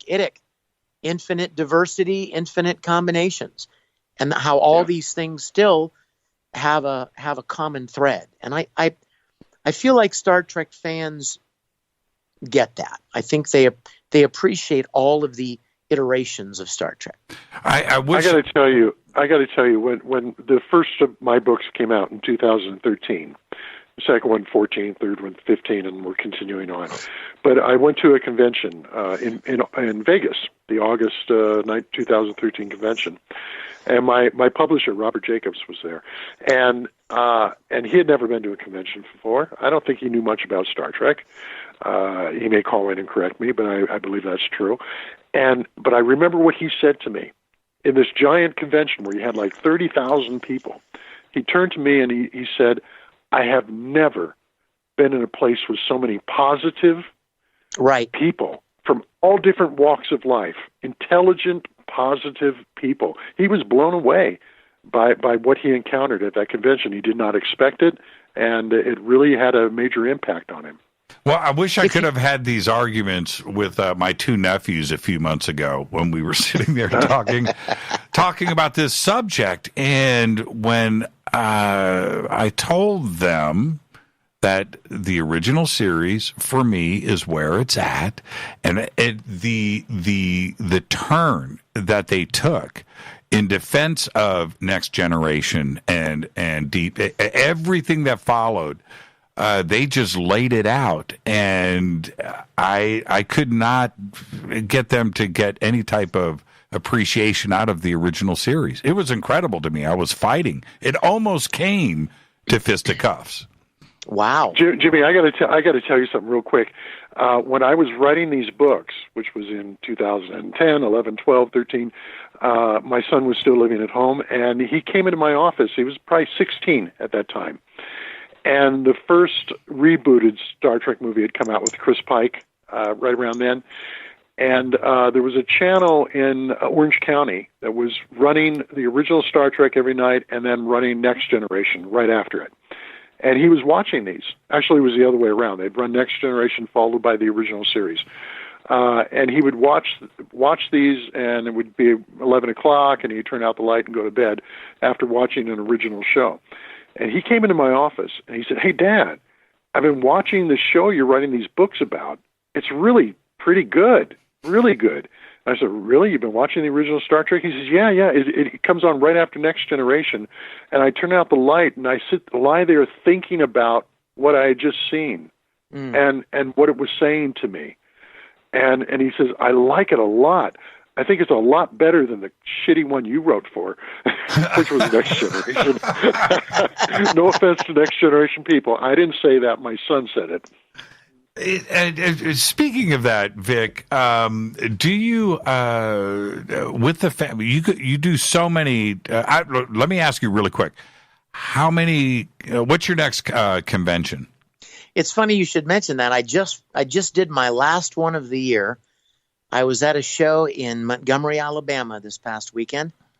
And, I'd like to just say something along the lines of what Mark said. So many sci-fi fans, Star Trek fans in particular, but sci-fi fans in general, and even pop culture fans, for many, many years always felt kind of marginalized, and they felt like the nerds and the weirdos and the odd man out. And these conventions give them an opportunity to be surrounded by people who love what they love. And for that weekend, they're not the odd man out. They're not the weird sci-fi nerd. They are part of the group.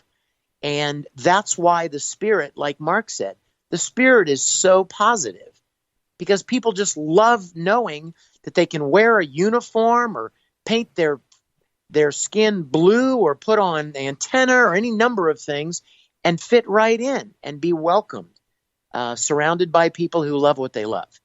Do your fans ever ask you to get into character? They do, don't they? They do, yeah, occasionally, but I don't do that any more than Bill Shatner wears a uniform when he goes to a convention. Right. And yeah, but you're wearing the uniform, Vic. He comes to the convention dressed as Captain Kirk, and it's a beautiful thing to see. Usually in the wraparound tunic, Vic, which I like so much, the season 2 one. Right. Well, I've only done that a couple of times, but I have been asked to wear a uniform to a convention an awful lot, but I don't want to do that. I feel like it kind of ruins the illusion, if you know what I mean. Well, I think about Rita and I, and I'm not kidding about this. 2 nights ago, we watched Galaxy Quest. Oh, I love that movie. I love that movie so much. Did you see the documentary? I've seen that documentary 50 times. I love it. I love it. To see it when it came into the theater here. Oh, man. So I love that movie. That movie is a documentary. The documentary is a documentary of the documentary. Yes. So the scenes of the convention when these fans are coming up and they want answers on certain episodes, and they're getting into this in a different mindset, right? Where they are not thinking necessarily that the episode is real, but that the character is real. And at that moment, you're sitting on the other side of the table, Vic, at these conferences. And do you get approached in the same way that it's portrayed in that, where they want your philosophy on an episode? And I absolutely do. And you know what? I nerd out right along with them. I love nothing more than for someone to want to talk about the episodes that we did, and want to know more about how they were made and where the idea came from. Oh my goodness. You guys, just this past weekend in Montgomery, Alabama, there was a man that was another guest, and a signing guest with me, named Philo Barnhart. Do you know that name? No, I don't, but this is going to be good. Philo, he's an animator and an artist who worked for Disney. He actually created Ariel from Little Mermaid, right? And worked with them. But many years ago, he did a lot of special effects work, and he did special effects for Star Trek: The Motion Picture. And when we were at the show this past weekend, I didn't know him, had no idea who he was. He came up to my autograph table and he said, "Vic, I'm so excited to meet you. I told my manager to try to find a convention that you were going to be at that he could book me into, because I have every one of your episodes on my laptop.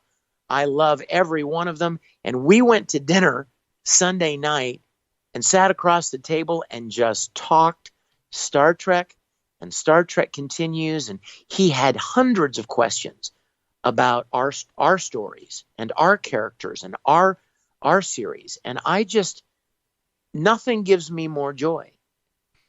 We didn't make a penny from our series. It was not about making money. It was not about turning a profit. It was about paying tribute and giving love to a show that meant so much to me and so many others. And Philo, to sit there with this gentleman who's, mid-60s, worked on Star Trek: The Motion Picture and is a huge Star Trek fan, to hear him talk with such love about my series was an incredible honor. It was so humbling. Somebody just tweeted, I don't know if you guys caught this, somebody just tweeted, "It's so cool that Jimmy is a nerd. He's nerding out with Marc and Vic right now, and I'm loving it." I tell you what, we're all nerds for something, Jimmy. When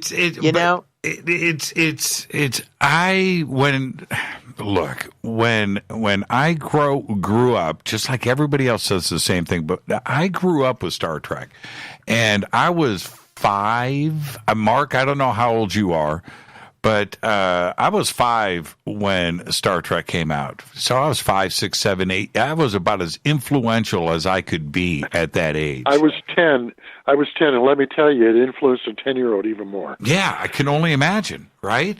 And to go and see not only the legacy get preserved, Mark, through your books and this audiobook, but the Star Trek Continues and what goes into that.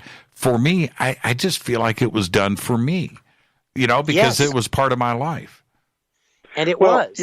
Listen, we were talking about the episode Charlie X a moment ago, because we were talking about Dorothy, and she wrote that from Gene Roddenberry's idea. And I remember the first time I sat across from Dorothy at a lunch and interviewed her, and I told her that when I first saw that episode, Charlie Evans was, 16, 17, and he had a crush on Yeoman Rand. And he goes into Kirk, and he says, "I don't know why I feel like I do. I don't know why my insides are just upside down, and I feel sick all the time." And Kirk says to him, "Charlie, what you're feeling is just nothing that any other guy hasn't felt since the model came out." And I was probably 15 when I saw that episode. I didn't see it when it was first aired on NBC. I saw it when it was repeated a few years later.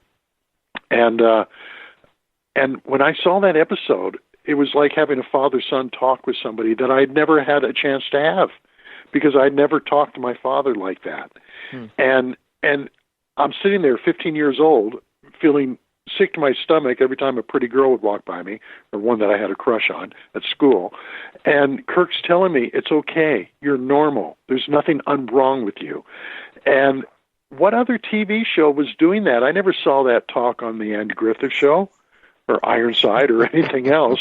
I saw it on Star Trek. And I said to Dorothy, I said, you really helped me. And she said, oh, Gene wrote those lines. And she was kind of bugged by it, because she said, Gene always kind of puts sex into things. And I said, but that helped me, Dorothy. You should feel good that your name was on that. So, it's just a show that really impacted us.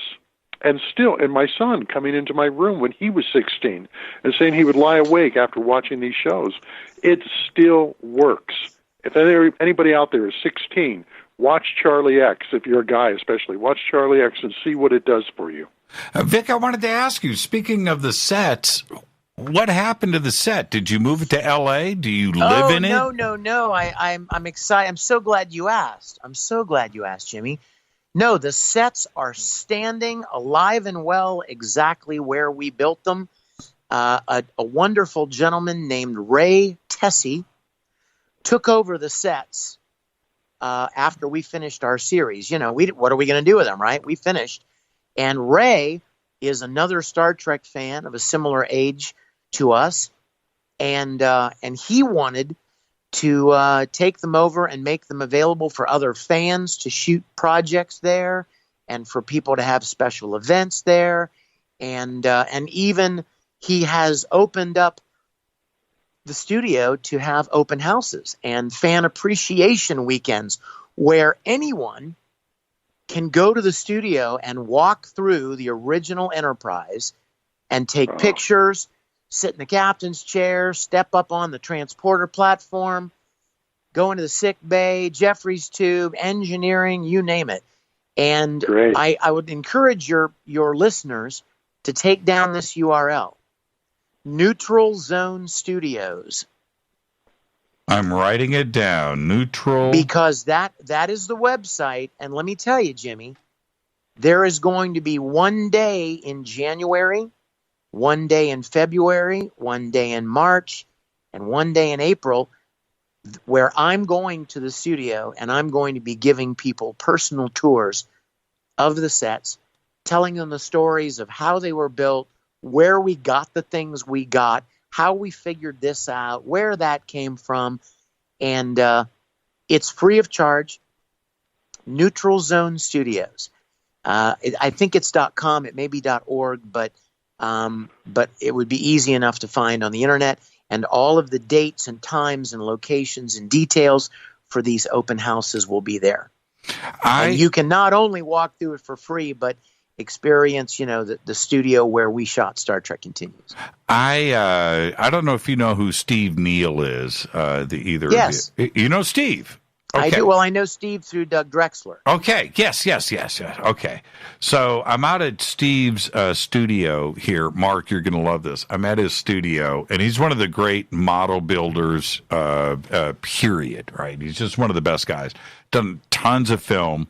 But I'm out at his studios in Oxnard, and he built the captain's chair, right? And so, and it's just like the Star Trek Continues set, right? It's the real deal.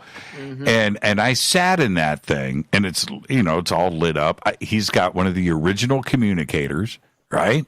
He's got a replica. He's got the original, right? I'm holding that in my hand with the tribble, sitting in that captain's chair, and I never felt more like the king of the world.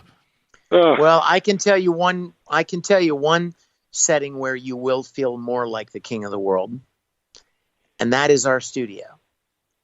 Because you may have sat in the captain's chair in Steve Neal's house, but there is nothing like walking onto the bridge of the Enterprise. I can't imagine, man. And sitting in that chair and spinning around and looking all around you. And there's the helm nav console in front of you, and Scotty's station to your left, and Spock's station to the right, and the turbo lift and Uhura behind you. And not just the bridge, Jimmy, But everything they built, the big bending corridor, sick bay, transporter room, briefing room, captain's quarters, aux control, Jeffrey's tube, engineering, bridge, it's all there. And I would be most honored, Jimmy. I would love to go check it out. If you could find a way to get down, fly on down for one of these days and let me give you a tour of our studio. I would love that so much. Mark, did you ever go out? You did this pretty much like Stage 9, didn't you, where the original set was? It's kind of laid out the same way? Oh, yeah, it is laid out. Jimmy, it's laid out exactly. The footprint is exactly the same as the original series. Didn't you get the original blueprints? Yes, all of those sets, all of those rooms were connected to the corridor. Right. And so once you step into the corridor at the end, once the doors open at the end of the corridor, you're in it. You are in it as if you were on the ship. You know what I did, Mark? I don't know if you did this, but I would watch Star Trek Continues, and then I would freeze it, and I would go and watch the original series. And I would compare the captain's quarters, right? Yeah, and the bridge. Yeah. Well, Stage 9 at Desilu, which then became Paramount, was for the entire ship. All the sets that Vic has on his stage kind of laid out the same way. Right. And when they did Next Generation, Jimmy, they used Stage 9 at Paramount, the very same stage, and built the entire ship on the stage. Stage 10 was built for the planet sets, but Stage 9 was the entire ship. So they used the same stage and pretty much the same layout. So that would be an interesting comparison. Yeah, it's Stage 9 over on Melrose. Mm-hmm. Right? On Melrose, that corner. Right. I'm trying to think the side. Yeah, that was Desilu. Right. And Paramount was right next door, and there was a wall between them. Right. And Star Trek bankrupted. Not Star Trek alone. Star Trek and Mission Impossible combined caused Desilu to go bankrupt because they were too expensive. And so she had to sell to Paramount, and they tore the wall down. And in Season 2 of my 3-book set, there's a picture of Lucille Ball cutting the ribbon where the wall used to be. And she's forcing a smile on her face, but she looks so sad because she's having to give up her studio that she and Desi built.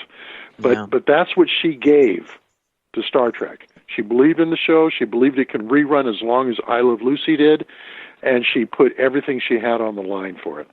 Vic, are we going to see a Star Trek continues? I hope so. Me too. Well, I will tell you this. Ever since we finished the original series, I've been kicking around, and what would be not more episodes, but maybe like a feature film, maybe a film that reunites us, and somewhere in the timeline between the motion picture and the Wrath of Khan, somewhere in there. I've even got an idea for it.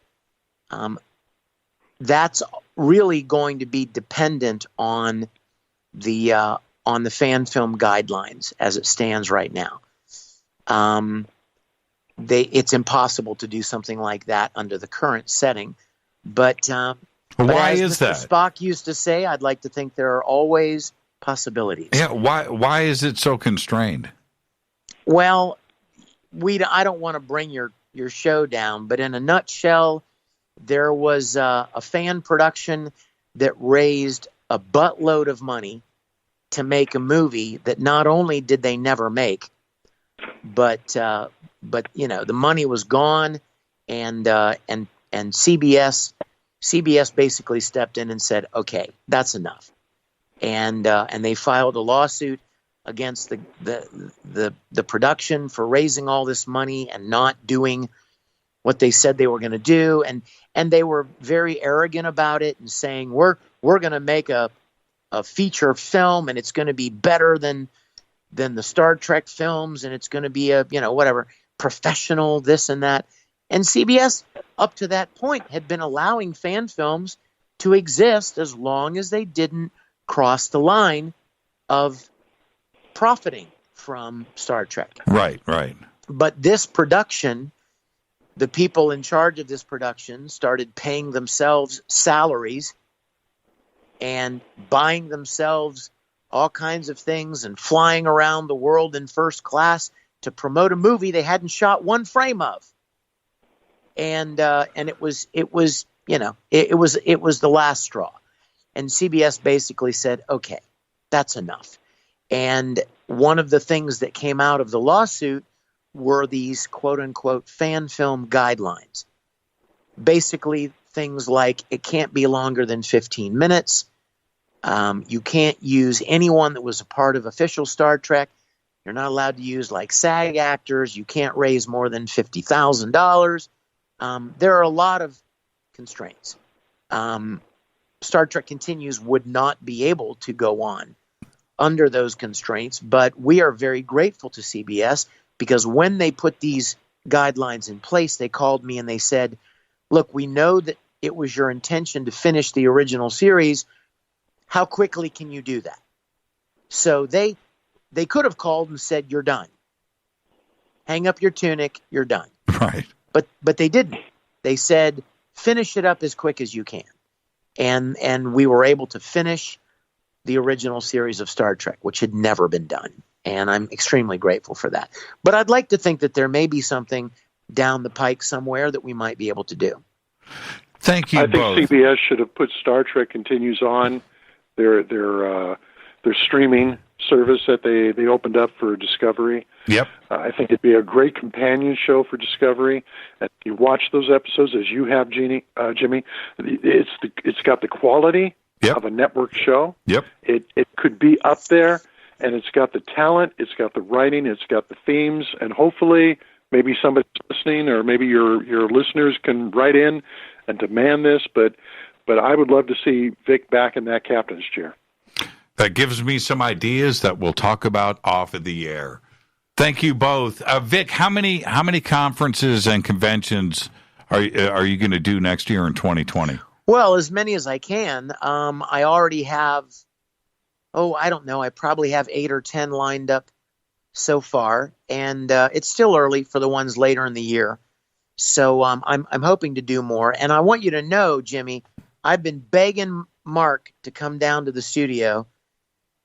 With all of the time he has spent, all of his life he has devoted these last 7 and 8 years to Star Trek and writing these books. He needs to come to the studio and walk through those corridors and experience that. And I would love for you to do it as well. I'm extending a personal invitation to both of you in front of all your listeners. They're my witnesses. I want you guys to come down and experience this. Mark, are you down? Are you down? I'm down. I'm down. Let's discuss that and see if we can set something up. I think it would be great. Thank you so much for the invite, Vic. And Mark, I know it's marccushman.com is one website. And where can everybody go and get the books? TheseAreTheVoyages.com. TheseAreTheVoyages.com, and everybody knows about StarTrekContinues.com. That website there is so much content there. Yeah. Everybody just go, start watching, have fun. It's right there. Star Trek Continues. Vic, Mark, enjoy the rest of your evening. Thank you so much. Thank you. Thank you, Jimmy. It's been a blast. Vic, I'll be in touch. Mark, I'll be in touch. And like I said, thank you so much, guys, for all of this and making this such a special evening for me. Absolutely, Jimmy. Listen, go to that Neutral Zone Studios website. I think the first open house is January 18th. And then there's a date in February and date in March.